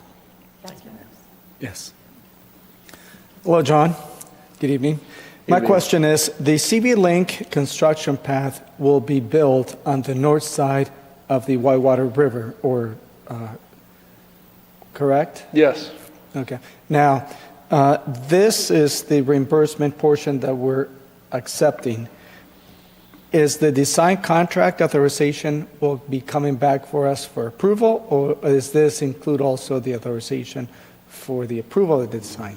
No, you're correct. And since this is between CVAG and us, it's local funds. So we're going to go solicit proposals from our on-call consultants. It could be pretty streamlined. And solicit proposals from, I think we have 3 or 4 traffic consultants. Armando keeps track of that. And we'll solicit proposals from them, and then we'll bring them back to you for approval on that. Okay. And the estimate time of actually signal functioning, what would that be? The estimated time to actually see it working? Correct. Right now, 18 weeks is the typical time frame from ordering equipment. So right now, design, we're going to get together after this approval tonight. Our city engineer, Armando Baldazzoni, will figure out how much time to ask the consultants to be able to get the design completed.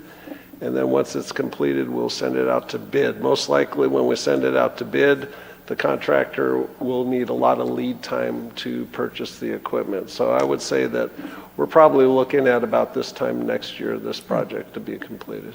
Okay. Long story short, sorry. Or long story longer. Thank you. Any other questions, Council?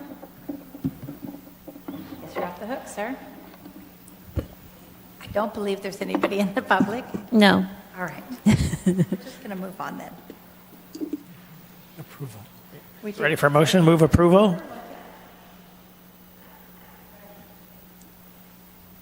So we have a motion by Mayor Pro Tem Gregory and a second by Councilmember Lamb. Please vote. We sure can. And before we move on to contract award for zoning code, we are going to take a 3-minute break. The motion did carry, all ayes.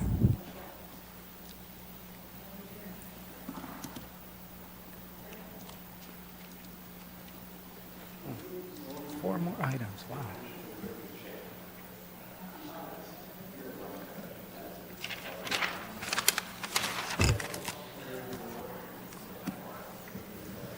Yeah.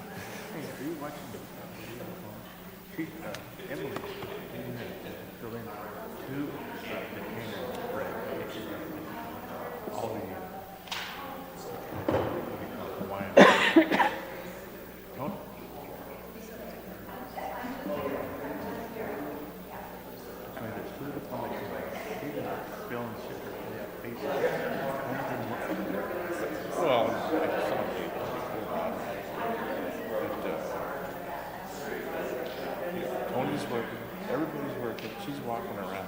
I just saw the situation, her disappear for 10 minutes. Like,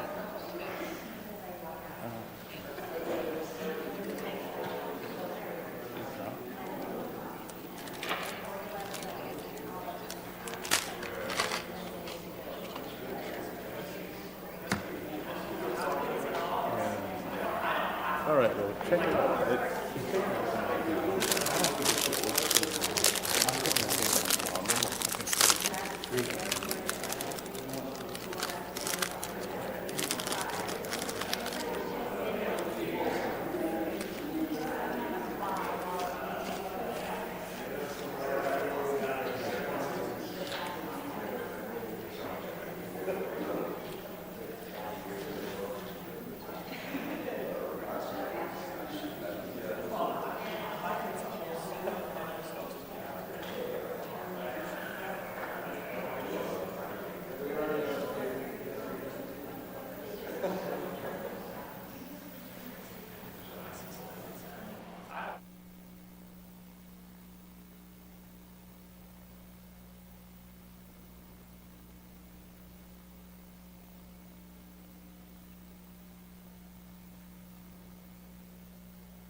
Yes, this is a major event here tonight. This is our long-awaited zoning code update, and Cynthia Schultz from our planning department is going to present this item, so I'll just let her do the presentation. Cynthia. Good evening. Welcome. Thank you very much. So this evening I'll be presenting a request for your consideration to approve a professional services agreement to award the zoning code update. As city manager noted, it is a major undertaking for the city and very excited to move forward with this. We do have zoning code update project and a selected firm, and we actually have 2 members from the selected firm here this evening. So first I'll present some background on this and how we arrived here and how we selected the proposed firm. So you've heard all of this before, but just to give you a little bit of background, the need to update the code is supported by the city's strategic plan as well as the general plan. Planning also maintains a list of comments and issues, is quite a comprehensive list that we've collected regarding zoning and development regulations. The selected consultant did refer to this list in their proposal. The current code, I think, can be summed up in one word, and that probably is the word outdated. It doesn't support contemporary forms of development and land use patterns that reflect today's lifestyles and preferences. In many cases, the code actually prohibits development that would serve the city in terms of creating places that we want to live, play, shop, and work. So the RFP that we developed, a request for proposals, was developed to highlight the primary objectives of the updated zoning code and include some very detailed expectations. The intent of this was to make sure that the RFP would be highly tailored to attract candidates who would understand our objectives and have experience in delivering the code that we were seeking. The RFP was published for approximately 6 weeks. We felt like that would give people a fair enough window to craft a thoughtful proposal. So while that was out, we selected a selection committee. An invitation was extended to our planning commission members, and I want to say this was a very time-intensive thing. All of the city's planning commission members were interested in being engaged with this project. However, only Mayors McPhail, Roy McPhail, and Danny Lee were available to have the time commitment to review the project. Big thank you to the city's planning commission. So the RFP included a basic breakdown that you see here, breakdown of how that scoring would occur on the proposals. A more detailed scoring matrix was developed to evaluate finer details of each of the proposals. I think what's important to point out here as well is that the RFP did include a not to exceed maximum amount. As you hear a lot of proposals that come in for lengths of roadway and such, they will be a bid for, and then there will be a bid amount. So there's a bonus that goes to a low bidder. On this, we specified an amount of $480,000, and that was money that we already identified for this project. So what the intent was is that we would get as much of the objective delivered for the price that we set as possible, and we would bid it or score it based on that. So we received 5 proposals by the deadline from firms around the state of California. All of those firms were qualified and experienced, and each proposal had included thoughtful elements. The selection committee was asked to score each of the individual proposals. Once those scores were tallied, the selection committee focused their discussion on the top scoring proposals. And you can see from here there was a total of 55 points that were available. Once the scores were tallied, the selection committee focused on the top scoring proposal was also found to be the most comprehensive in its approach, its team makeup, and its experience.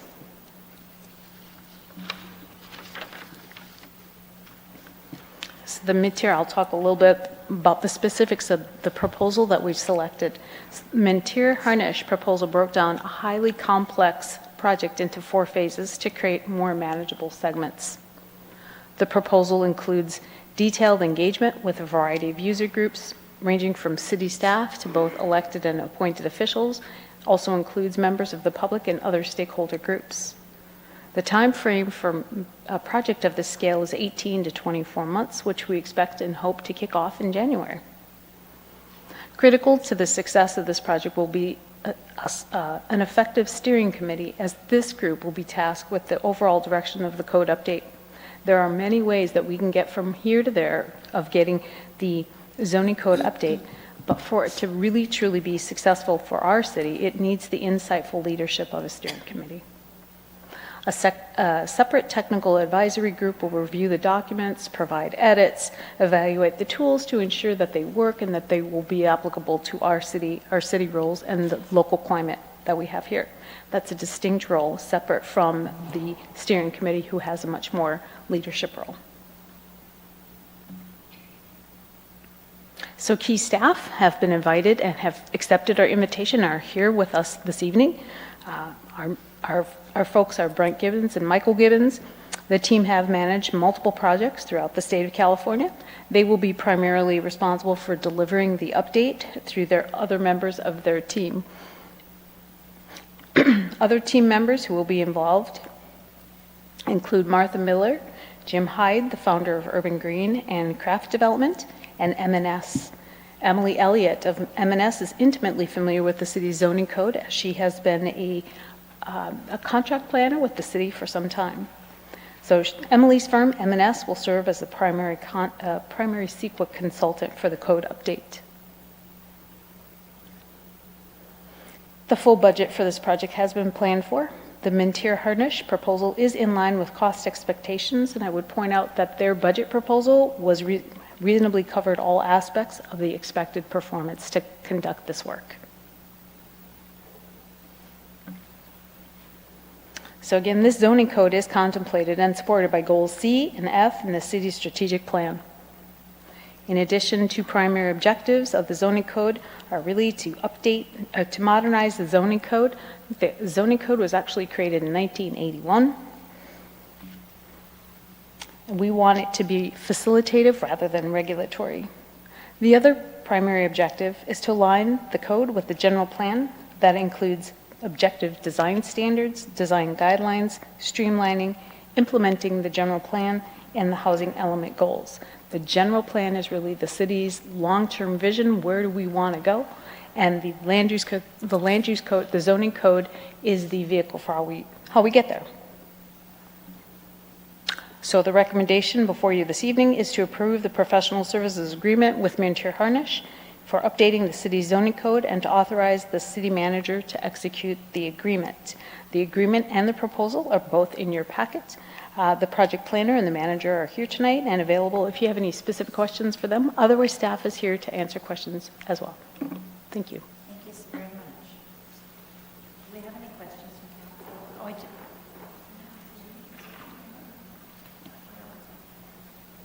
Here it goes. Mayor Pro Tem Greg. So just real quickly, thank you so much for this presentation and getting this going. You're hitting it right on the course because it's part of the goal that we're trying to work towards a more facilitative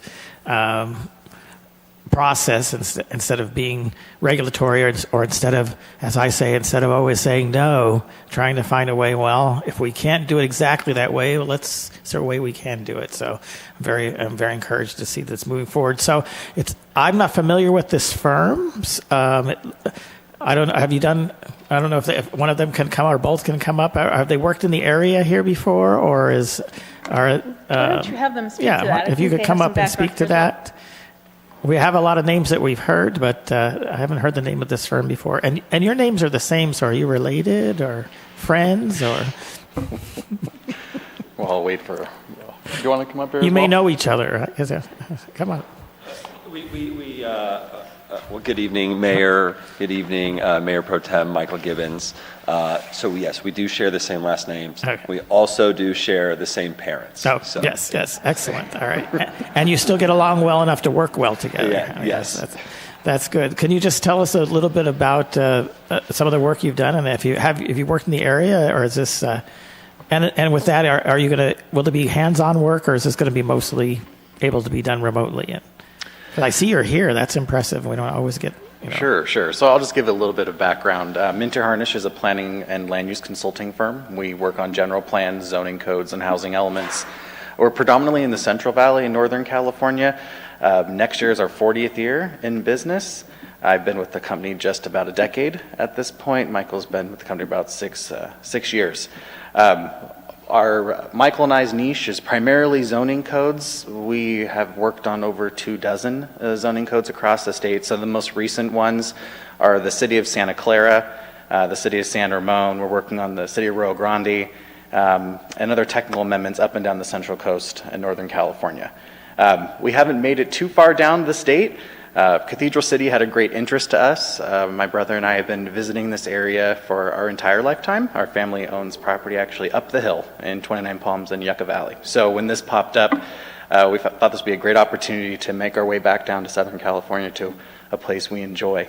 And we have an understanding of this area and the complexities and the different cities and the ability to have this plan serve as an economic driver for the city and not get lost in the shuffle. There are a lot of cities down here that try to make their way to the forefront, and this is a great opportunity for Cathedral City to build upon its general plan. This process, you had mentioned, we're not actually going to be fully remote on this. A lot of the drafting will be done at our office and with our teaming partners, but this plan includes an extensive community engagement program. We're talking upwards of 4 community workshops, 2 days of neighborhood walking tours, 6 planning commission workshops, 2 joint study sessions, and then also a modernizing the zoning code seminar, which is meant for the council, the commission, and other committees. That seminar is actually based on a course that I, as well as Martha Miller, teach at UC Davis to jurisdictions who are updating their code. So extensive engagement is part of this effort. All right. Well, I appreciate that. I'm glad I asked because you have a lot to share. And like I say, we don't always see the vendors that we're going to be working with, and so we do appreciate that you came and introduced yourself. Perfect. Thank you for the opportunity. Thank you. Well, I do have a question. Good evening. My question is, how long will it take to complete this project if approved tonight? As of right now, the project is slated for completion in late summer 2026, so target around September. I will say that the schedule is very aggressive for a code of this size, and so we'll need to work seamlessly with city staff to make sure that there's proper noticing for all of the meetings and engagement, but based on experience, that is a doable process. Okay, thank you. I just had a comment, and Brent, thank you so much for that overview and your connection to this area, because I love to look at all the pictures of the people who are showing up, and I saw that you guys are San Luis Obispo graduates and did a lot of the Central Valley, so I wondered how, because I feel our community is unique and passionate and on the move, and we've had lots of property here that's just sat for ever and ever and ever. And nothing's been done with it. So, we have ideas, and that you are committed to this and fell in love with it and are here. It's lovely. Thank you. That's it. I'm good. Thank you. Great. Thank you. I'm just going to say that I don't see anybody in the public. Just staff. So do we have a motion? Second. So we have a motion by Councilmember Lamb and a second by Mayor Pro Tem Gregory. Please vote.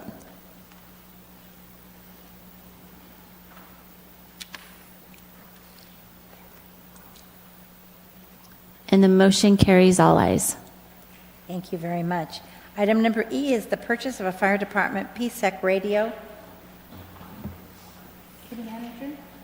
Thank you. This will allow our fire department to join the county radio system that police has been on for a couple of years now, and other departments in the county, fire departments, are moving in that direction, and this is the equipment necessary. Chief Contreras will present this item. Honorable Mayor and Council, great to see you again. So when I got here in November of 22, we quickly went into the budget process, and we had I'd put some money aside in the budget to move over to PSEC.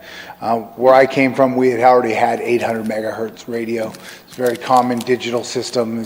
It's the equivalent in talking to different chiefs. It's like going from a string and 2 cans to a cell phone. So that you guys understand, it's a night and day difference. The other thing is we are no longer maintaining our system, right? We have 2 repeaters right now, and we just replaced one because we just didn't have a choice. We on a couple fires, and based on where we are within the city, 1 minute you're talking clear as can be, the next minute you have no comms. And in firefighting and public safety as a whole, your comms are everything. So this PSEC system has been in the county since 2005, but in doing my fact finding, the infrastructure wasn't there. The way it works is we subscribe to the system, we buy our own equipment, but they support and build the system. I think we're now at that point of critical mass where the system has finally caught up with the technology. So some keys to it, improved coverage because we're, number one, it's a digital system, and we're, if you will, tagging on to the county. They have to maintain it. They put the repeaters up. They build that infrastructure. The interoperability, that's for Chief Crum and I, the police officer, we're on different systems. This system would allow us to talk to each other. And then as we go up the road, CAL FIRE's moving to it in the spring. Murrieta just moved to it. So as we move throughout the county, it just allows us to talk to everybody. Due to the VHF system where you've got to move your channels so that you can pick up the repeaters, you got to know where that stuff. So it's a lot more labor intensive. And then the reliability.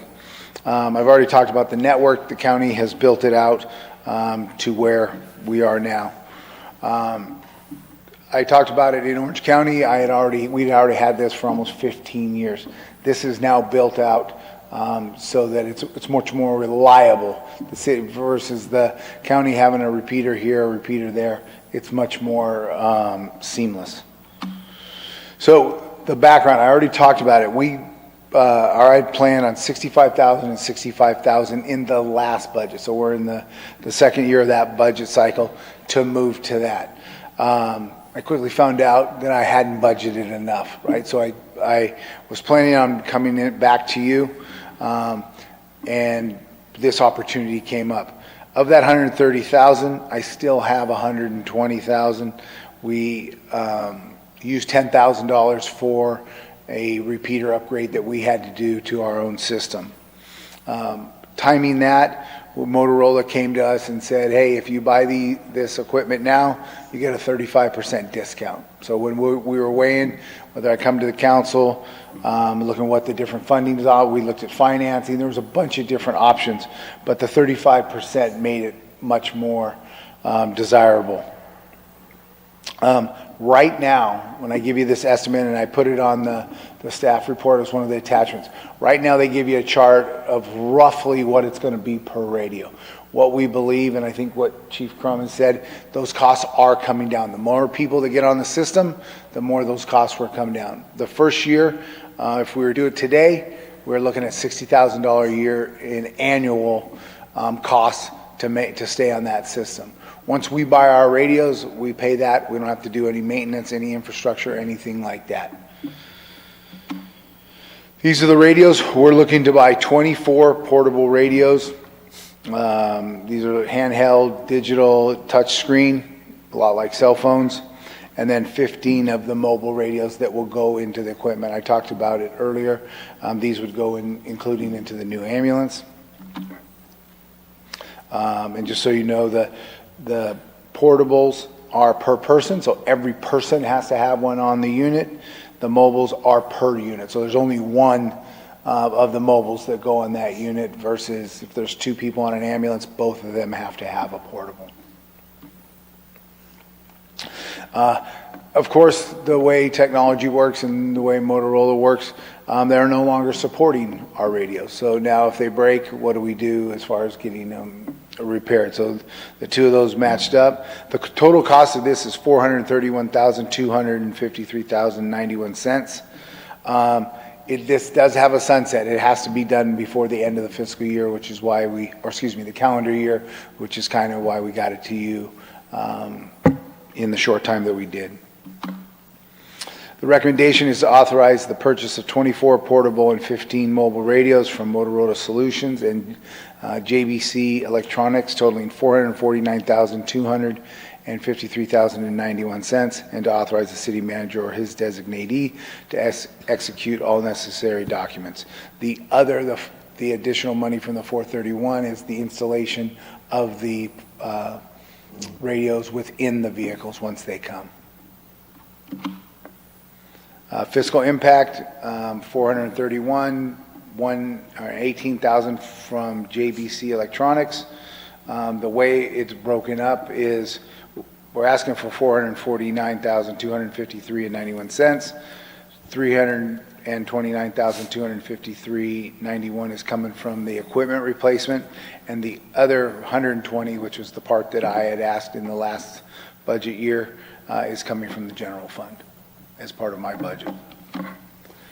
Strategic plan alignment for the cities: improve workforce mobility and efficiency by utilizing and supporting mobile devices. And then for the fire department, safety, continue to explore and utilize technology to promote public safety, improve communications, and interpolarability across departments. Questions? I know that Mayor Pro Tem Raymond Gregory has a question. I always have a question. So thank you so much for the presentation. I'm very familiar with PSEC. You know, it's run by a committee, and it's in ancient history. Somebody actually chaired it for a couple of years, the committee, but somebody in this room. But there was always a early on, at least, because that was a long time ago, at least 10 years ago.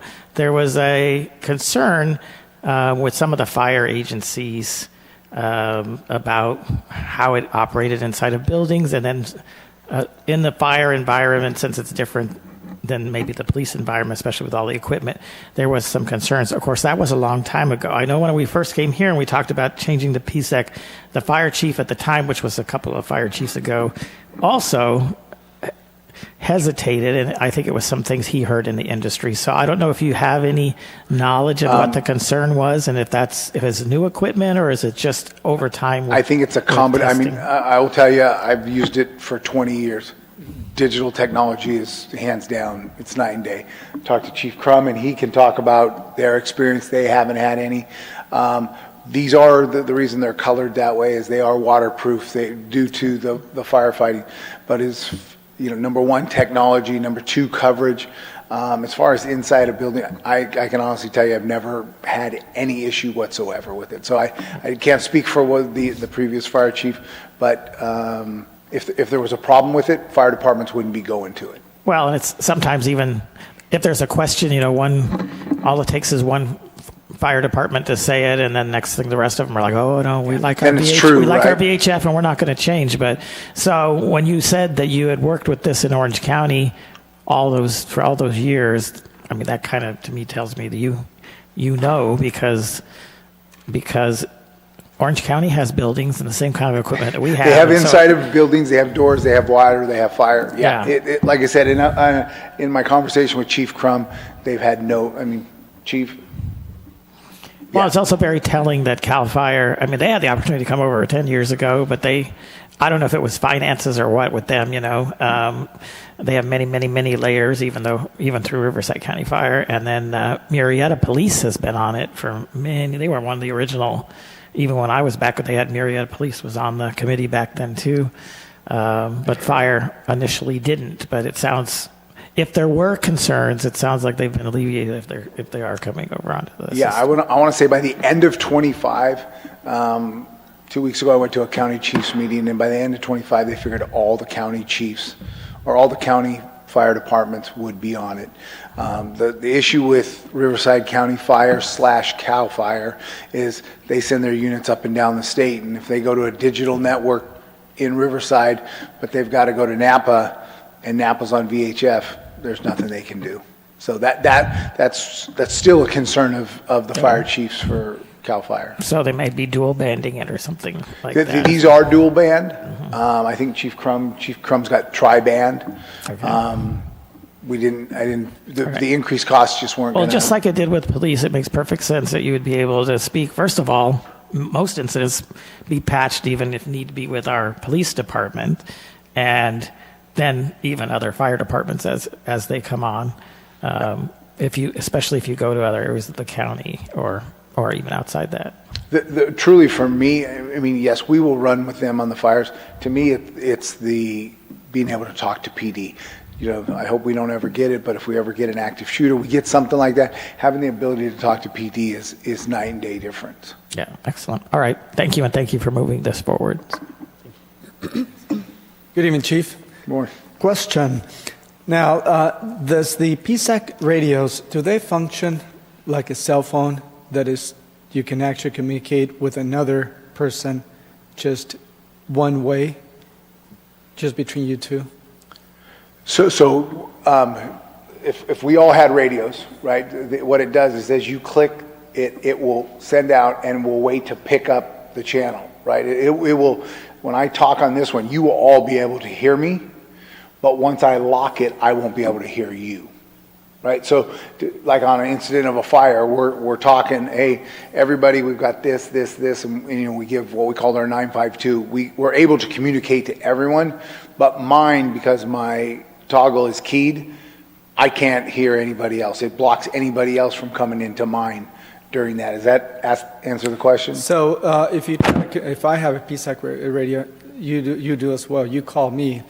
The minute I answer, you lock it. It will be a two-way communication. Nobody else can hear you. No, it opens. When I hit it, all 5 of you will be able to hear me. Yeah. Oh, okay. But even a TAC channel, you're still gonna go. It's not a one-to-one conversation. It's the network. It'll go everyone that's on that network. And again, they're what word am I looking for? Zone, but they're regions. They're secured, right? It's not like somebody can just go over there and get a radio and get on our network, right? These are keyed for our network. Oh, okay. Crypted, that's what I was thinking. Now, are you going to be able to communicate only with jurisdictions that have PSAC radios, correct? With these radios, yes, we will have an emergency radio, which is the VHF. We will still have those historically, those are being used on the wildfire. So if we left here and we went to LA County, we were up in LA County on a fire, they would, in wildland firefighting, they use the VHF. So they're going to be very specific to anyone that's in Riverside County. Oh, okay. Now, with these radios, can you communicate with other people, other agencies that utilize PSAC, for instance, Riverside County, with, let's say, San Bernardino County, if they have PSAC as well? It's going to be dependent on what network they're on. So if we're in a Riverside County network, we're only going to be able to communicate with those PSAC radios that are on the Riverside County network. Okay. My last question is, now, we already have the police department contract with the Riverside County for PSAC. Now, do we get a discount if we add additional radios to the same contract, or do you need your separate contract? No, we've been told we can do a city one, but they don't call it a discount. It's a decrease in rate based on user. It's a decrease in user rate. I don't know if we can piggyback on PDs. What they said is we may be able to do a city, but they won't give us that until the time in which we get on the network, which realistically we're probably not going to get on. By the time we get them delivered and everything, we're probably looking at the new fiscal year. Sometime in June, July? I would say June probably. Okay, thank you. So, yeah, typically, if I could add, they usually charge per radio everybody on the system. That's why they break it down, and the more people you have on the system, then the fixed costs get split up more ways, and so that's why the rate can go down in other years. Of course, it could go up in other years too, if depending on what happens. I think where you see the big savings here is we already had to buy all the dispatch equipment and hook it up and And so that doesn't change just because you come on. You're using the same dispatch Correct. and the same connection with PSEC. So where with the police department, remember we bought radios and we had to buy consoles and the connection and all that kind of stuff. This you're just basically adding radios onto the police system because Yes. they're already, and you use the same dispatchers. So. And we don't have to pay for them when, let's say the reserve ambulance is the one that we're not paying for those. It's not until we actually use the radio that we got to pay the full price. It's a lower price just to have them installed. And hey, we're going to have them there, but when we use them, we activate them. That's the only time that we really get charged the higher fee. Okay, good.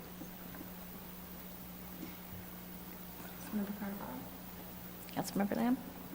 Thank you so much. Thank you. Are there any members of the public who wish to comment on this item? There are no members of the public in the council chambers. I was admonished that I still had to ask every time. Move approval. We have a motion by Mayor Pro Tem Gregory and a second by Councilmember Lamb. Please vote. The motion carries all ayes. Our next item is letter F, award a construction contract to Hardy & Harper, Inc. for the fiscal year 24-25 City Streets Pavement Reconstruction Project. Do we have a report, sir? Mayor, members of the council, this will address some long-awaited street repaving projects. These were budgeted in your capital budget and through CDBG this year, and City Engineer Armando Baldisone will present this item. Thank you, Mr. City Manager. Good evening, Mayor, Mayor Pro Tem, council members. This item is the award of a construction contract to Hardy & Harper for the fiscal year 24-25 City Street Pavement Reconstruction projects. The streets included in this pavement reconstruction project are in the Rio Vista area, north of Vistachino, and in the Whitewater area, the area surrounded by 33rd Avenue, Dinah Shore, Shifting Sands, and Cathedral Canyon Drive. The background for how these projects were selected is on May of 2023, Cathedral City Engineering Division adopted the pavement management program.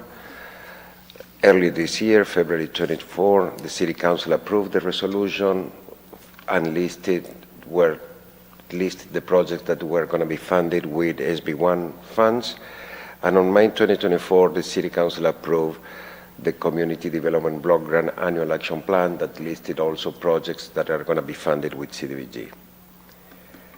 In the next slide, you can see the project list that we have for these reconstruction projects. You can see the use of the pavement management program and the recommendations. You can see that in the Whitewater area street rehabilitation project, the pavement condition index is really low in the scale of 1 to 100. So the recommendation is the reconstruction of the streets. And in the Rio Vista area, they are residential street and with a little higher PCI, but recommended for rehabilitation too. The project description is to remove and dispose the existing asphalt and then install a new asphalt layer, reconstruction of curb ramps, utility adjustment, and pavement striping and markings and traffic signage. The projects are intended to restore pavement condition index and pavement conditions within the city. The bid solicitation, there was a period of 17 days for bid solicitation, and the invitation to bid was published in the Desert Sand on November 3rd, and was posted in the Cathedral City website and plan room from November 4 to November 20. The bid was open on November 2024, and the city received 8 proposals, bid proposals being the lower one, Hardy & Harper from Lake Forest, California, with a bid amount of $1.4 million. The fiscal impact, the project construction cost, including the bid amount and the 15% contingency, will be in the total amount of $1.6 million. The funding sources for these projects are SB1 funds in the Whitewater area, CDBG funds for the Whitewater area, and Assessment District 96-1 fund for the Rio Vista area. As you have in your report, this is shows the fiscal impact and the amount of each account or fund, what is going to be the allocation for almost $700,000 for SB1, $461,000 for CDBG, and $488,000 for the Assessment District 96-1. So this project and the construction of these roads align with the 5-year strategic plan, goal being the community investment to maintain and plan and design and construct our roads, and to develop a 5-year payment maintenance strategy to become one of the top 3 cities in the Coachella Valley. The staff recommendation is to award the construction contract to Hardie & Harper in the amount of $1.4 million, approve the contingency in the amount of $215,000, and authorize the city manager to execute the required contract documents, and authorize the city engineers to request bonds, insurance for the project, and issue the notice to proceed. That concludes my report. Thank you very much. Mayor. Council, I don't see any names up, but if anybody has any questions or comments, no, isn't it for you? Because I can click on the one. I'm still there. There you go. So just real quickly, thank you so much again for your work on this and getting these road segments going. I recall all of them from the CIP or the budget documents, and my knowledge of each of them shows that they need to have some work done. But each of these contains an amount for signing and striping. Does that include centerline striping where appropriate? It includes centerline striping, yes. All right, thank you so much. Councilmember Lamb? Yes, and I just wanted to, this is a little part of the community that is just long overdue. The average pavement rating was 30, so it's the fellows in 2019, they were saying that they needed a SUV just to drive down the road, so they've been patient, and this is most appreciated. Thank you. You don't see Whispering Palms in the Whitewater area, because Whispering Palms has another fund and is going to become the shared lane between traffic and bicycles. So that's why it's not included at this moment in the reconstruction. Great. And thank you for that clarification. We're good. Thank you so very much. Thank you. All right, they're making fun of me. I'm not going to ask about anybody in the audience anymore. There's only 5 people. We know them all. Yes. Second. I'm sorry, I didn't hear. Was the first by Councilmember? Okay, so Councilmember Lamb made the motion, and Mayor Pro Tem Gregory made the second.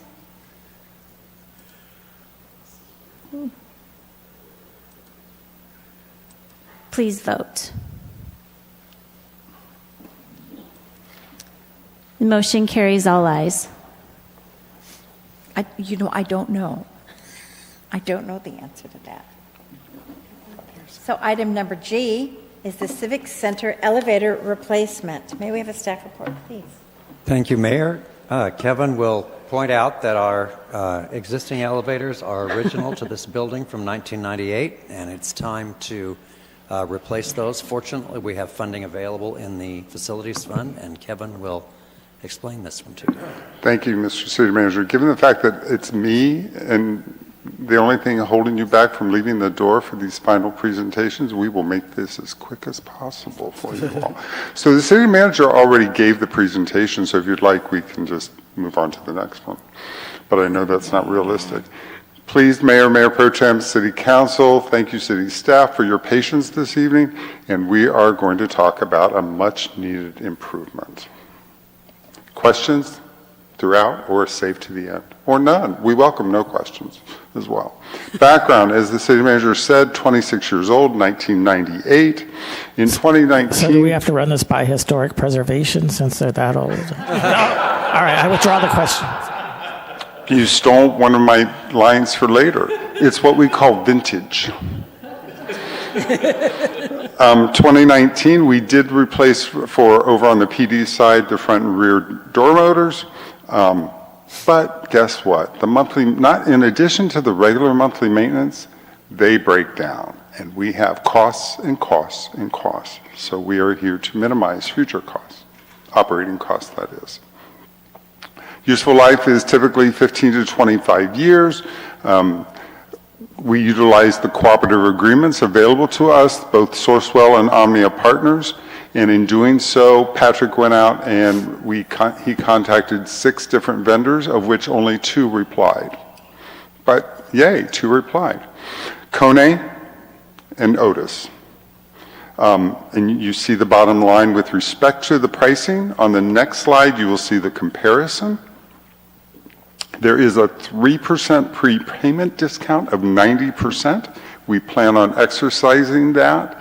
This is the final of the 3 POs that we'll be putting out tomorrow morning because you just approved the PSEC radios. That was number 2.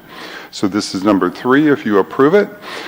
Tied to the contingency, we'll talk a little bit about that in an upcoming slide.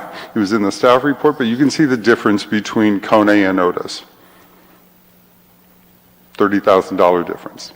We will leverage some of that contingency though, and we'll talk about that.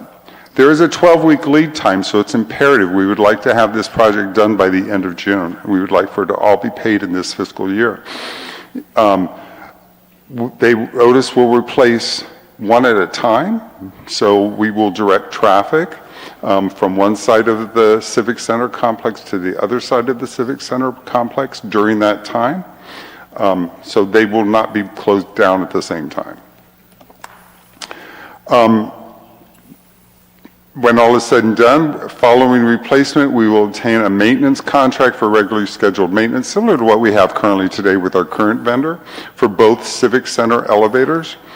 A note to put out there, we also did get bid on the parking structure elevators, but number 1, they are newer, and number 2, they are not utilized on the amount. So we at least have an idea of what that's about in today's pricing, but it's on the shelf. So we didn't even bring that to you. But here's where the contingency comes into play. The potential to include the alternative for a one-time $8,000 fee for the Otis One Pro emergency communication system, and that was in the literature as part of your reading pleasure. So with respect to that one-time fee, there is a telephone. So if there's an emergency, one can call the telephone, but with this $8,000 option, we will also have the ability to have a video enhancement. So we're going to be watching you. So just remember that. No more of that elevator stuff, right? So, yeah, that is correct. But that $8,000 per would be covered under that contingency. And we have been investigating that and talking to them. And so with your approval, we do plan on running with that. And does that record all the time? It does not. That's one of the questions that we have. And so the sales rep, our understanding is that we just need more literature on it. And so I don't have a full answer on that. All right. Well, I would encourage if you could, because if there is an incident, a theft, or something worse in the building, it would be nice to have at least video. And when we get, and I will send you all an email when we get the specifics, just so that you know. All right. But we do plan I'm on sure that. The police chief will support that too, for investigative purposes. So, when all is said and done, this supports our strategic plan goal. Did I hit 1, 2? Oh, there we go. There's the fiscal impact. There is not an impact to the general fund here. We are utilizing the facilities fund because this is a significant capital improvement, and that's what our internal service funds are for in things like this. So that $307,000 to include the contingency, that ties back to what we would be using out of Fund 614. It is in line with our Goal B and our objective, as you see in front of you. So that is the recommendation before you. Council, questions? I have a question. Yes, sir. Hello, Kevin again. My question is, now, the elevators, of course, they're pretty ancient. Now, are we going to replace them just to replace them so we don't have any additional maintenance? Or are they going to be improved? For instance, speed. They take forever when you're at the lower floor. They will be 21st century elevators. They will not be 20th century elevators, and this is good stuff. So yes, they will be speed, but also, part of the problem that we have today, and there's no answer with respect to it, and that is, have you ever been in there and the door does this? They shake all the time too. So it's time. Oh, okay. All right, that was But my yes, question. they will be new modern elevators. Okay, thank you. You're welcome. Music. Music. If you'd like us to utilize more of that contingency, we'll check into that, sir. There is, I assume you're picking on the old elevator music, the stuff that sometimes old people like me like. Any other questions, folks? No, thank you. Thank you very much for your presentation. Tracy, would there happen to be any? We do not have any request to speak forms for this items. But if you're a member of the public and you wish to provide public comment, please raise your hand. We're looking. I see none. I'll make a motion.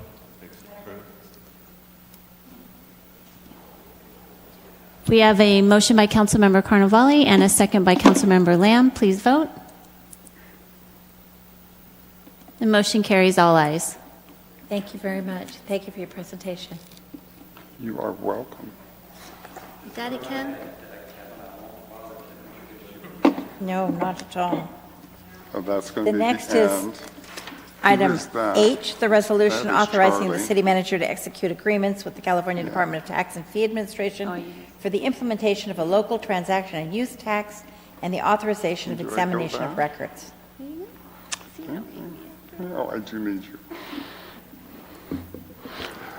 I did my part. So in the study session this afternoon, Mayor Pro Tem, City Council, you heard from our city manager right there at the bitter end before we took the break with respect to Measure W and life in the universe. So what this is, and the city manager shared with you that we would have this on the evening session, these are resolutions that are a requirement with the CDTFA at the state of California for us to be able to implement this come 1 April.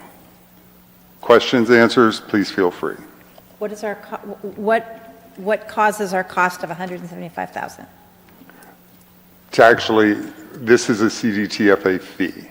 14 years ago in 2010, when we had the first use tax, we had to pay a fee, and it was a similar kind of ballpark. We ended up paying less than half of that back then.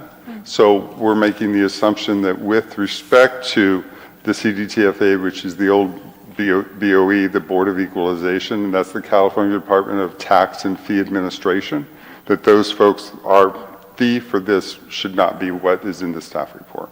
Good. One would hope. Just what I hoped you'd say. So here are those 75 words or less that were the measure.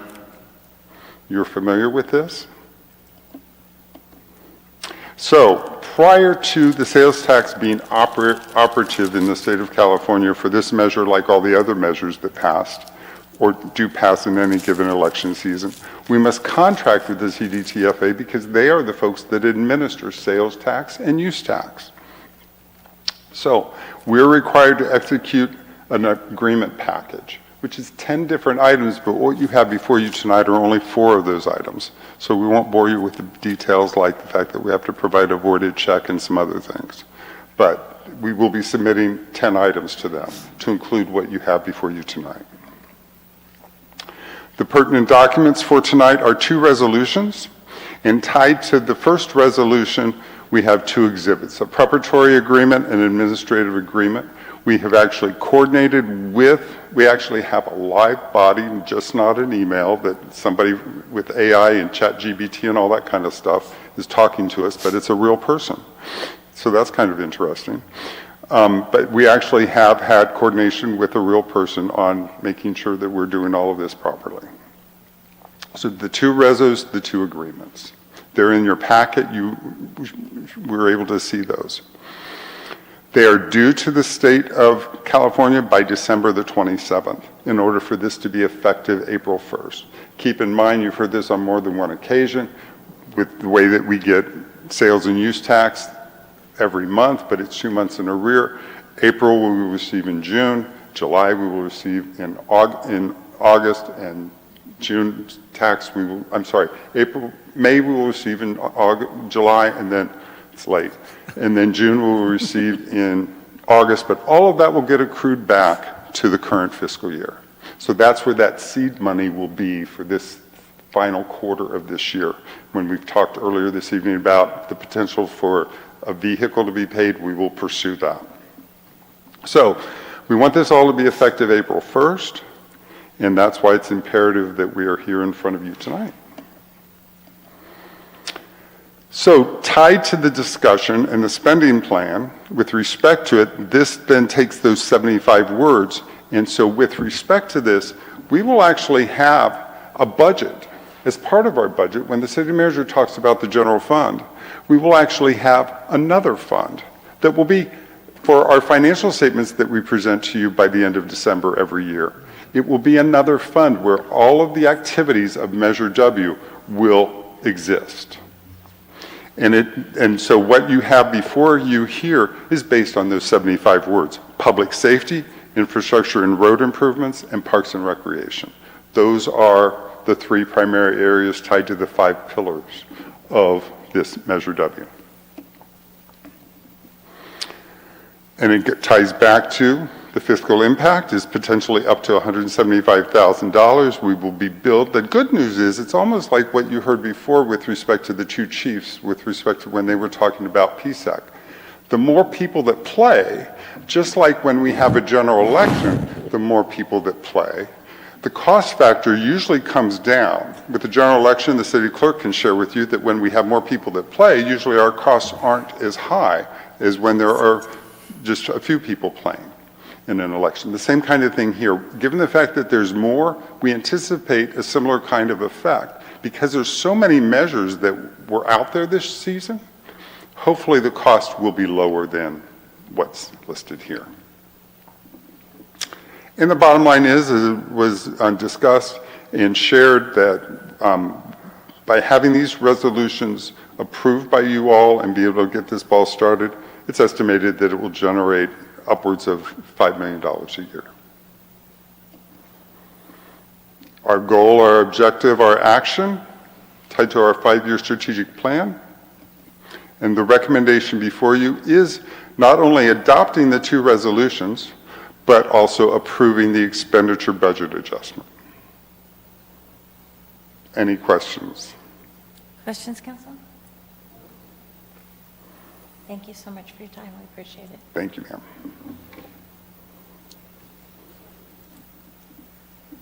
We already have somebody voting, and we haven't asked yet if there's anybody who'd like to speak.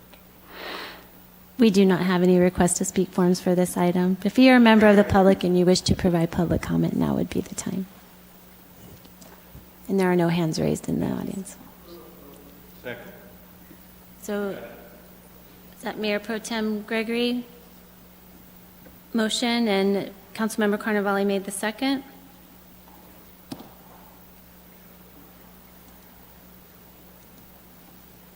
Please vote. Motion carries, all ayes. Thank you very much. Thank you. Thank you, everybody who's here tonight. So our next is discussion on future agenda items. Council. Well, we do, Mayor, we do have the item that you didn't get to in the study session. If you feel up to it, we can do that now. It's Kevin's item, and it will only take 5 or 10 minutes. Yeah. If you're not up to it, we'll put it to January 8th. Yes, but then because we knew it was late. And as the city manager said, this is probably, if it's more than 10 minutes, it won't be. 2. Did I? Oh. Did you say 2?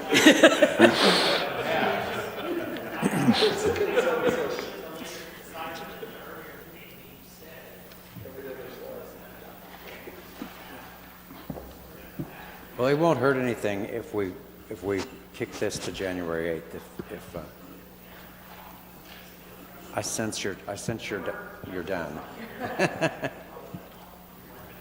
That won't hurt anything, will it, Kevin? We can go either way. Kicking it is. Pardon? Kicking it is.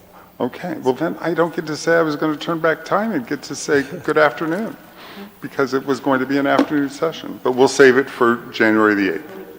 So in that vein, you'll just have that, what you saw today published in that agenda report. Thank you. So future agenda items? Anybody have? Okay, I only just have one. It's not an agenda item, but Charlie, can you see me? Because all I can see is the top of your head.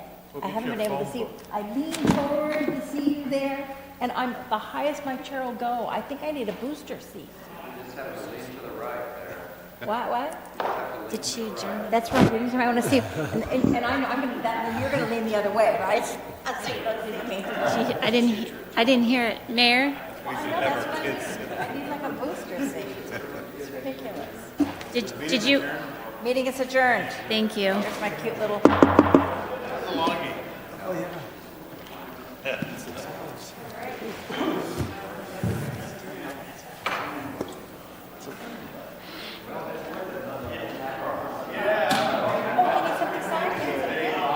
Great job. Great job. First one, I know. You did great. Still one of your